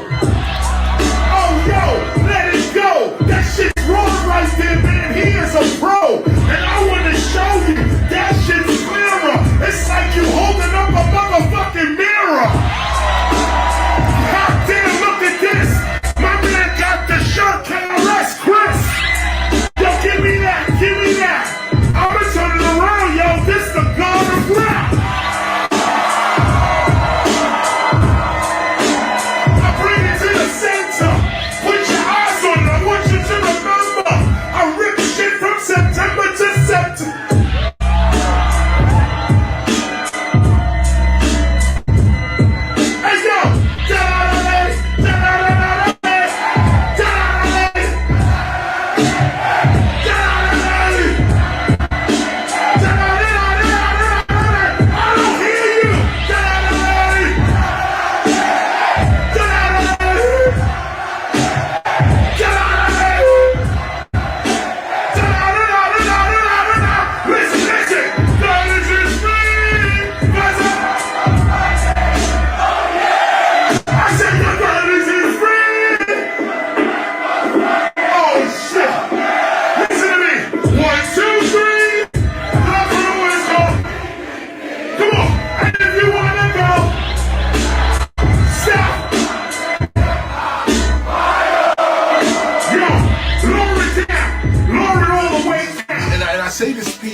I guess you go back and look at it, but I say this piece because most people start hip-hop with music, and hip-hop is not really music. Hip-hop is the attitude that gives you the music. So as long as we have the attitude, which was an attitude against oppression, against colonialism, imperialism, capitalism, against all of that, that was the original spirit of hip-hop. It's like, make what you need on your own. You don't have to go to the store. You have a mind. Make your table, make your chair, make your clothes, make your books. Have an existence unto yourself. The real meaning of self-determination. You got the light. That shit is really bright. But it's showing that my skills are tight and my whole shit is right. Now I want you to keep the camera on me. What you looking at is an EMCEE. And what that means is that's not a light getting clearer. That's the mirror. I'm talking about me and you. Look at how we do. This is not me and you. This is one, not two. You gotta understand what a uni is. Put the verse. That's what the universe is. When you know it's one song, then you know what's right from what is wrong. You're dealing with hip-hop. You're dealing with the transformation of subjects and objects according to your perception. And this is what we knew. We knew that this, like, you know, okay, is a spoon. This is only called a spoon because I was trained in school to think it was a spoon. I was told in school this is a S-P-O-O-N, spoon. Say it, class, spoon. You use it like this, spoon. We walk around with that colonial education. This is a spoon. But if we step outside of that education, we'll see that this is just matter. What we are calling things is not what things are. This is not a spoon. This is what we are calling this thing. Whatever this is, spoon is not what it is. That's not the truth of this. Spoon is not the truth of this. What is the truth of this? And that journey to find out the truth of this is what our people were about. We didn't care whether it was Margie up the block said it was a spoon. David up the block said it was a Gigi. And when David up the block said Gigi, he used it as a Gigi. He used it as the same thing. This is the same thing. But what you call it, what your perception is looking at it, is how it's going to respond to you. So our people realize nothing is what it. None of this is what it is. It's all names, terms, titles, names. We look past that. That means now you have no more problems in your life, because if you can change whatever is coming to you, you know, some evil is coming to you, change it to good. That's God. That ability only rests with the gods. That's it. And we proved it through slavery. And even though slavery is a horrible crime against our humanity, it proves our divinity. We still here. I'm still talking to my brothers right now with the same conviction my father had 1,000, 2,000, 3,000, 4,000, 5,000 years ago. They did not defeat us. They only captured us. They didn't conquer us. The first thing the colonists did when he arrived on the shores of the Americas was he outlawed the drum. There was a sacredness to the boom, boom, bap that the devil could not stand. That sound was like kryptonite. It was like a cross to a vampire. Every time he heard boom, boom, bap, he ran. Now they want you to soften up and shit. Drums are getting real small and tight. Y'all want to hear some boom bap?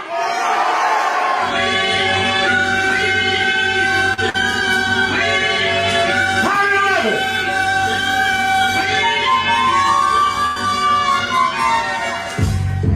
Sit back, relax, and reacquaint yourself.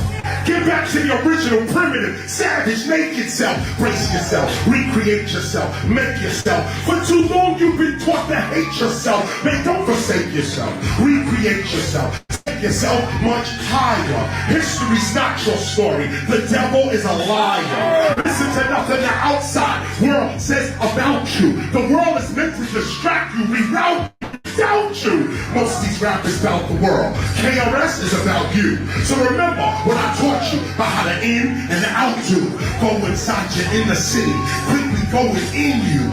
Have an interview with the energy that's within you. Ask yourself, why you? Why now? Why here? Then it becomes quite clear you are divine. You should not fear.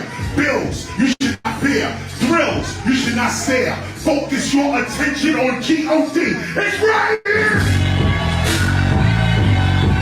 It's right! Get that energy! It's right!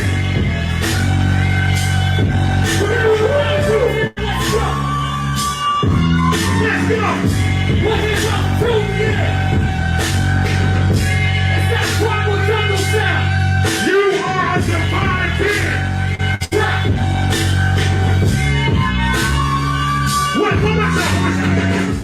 No one's ever gonna tell you you are divine, cause they ain't reached that mind, and all this time they still are blind. They tell you get in line, follow them, look for signs. Man, that's baby milk. Here's the raw meat, it's cooking time. It's the way in which you look at brain and look at mind. You think it ain't the same, but if you look again you'll find the whole design of nature is from a gifted mind, a divine mind, outside what we call space and time. This divine mind is what creates brains, hearts, and livers. This divine mind produces butterflies and caterpillars and everything that quivers. Brains don't make brains, divine mind does. Life is a game with its own mind, its own aim, and its own name. It's simple and plain. Divine mind produces all brains. You are divine mind first, then you produce your brain. Divine intelligence or God, that's from which you came.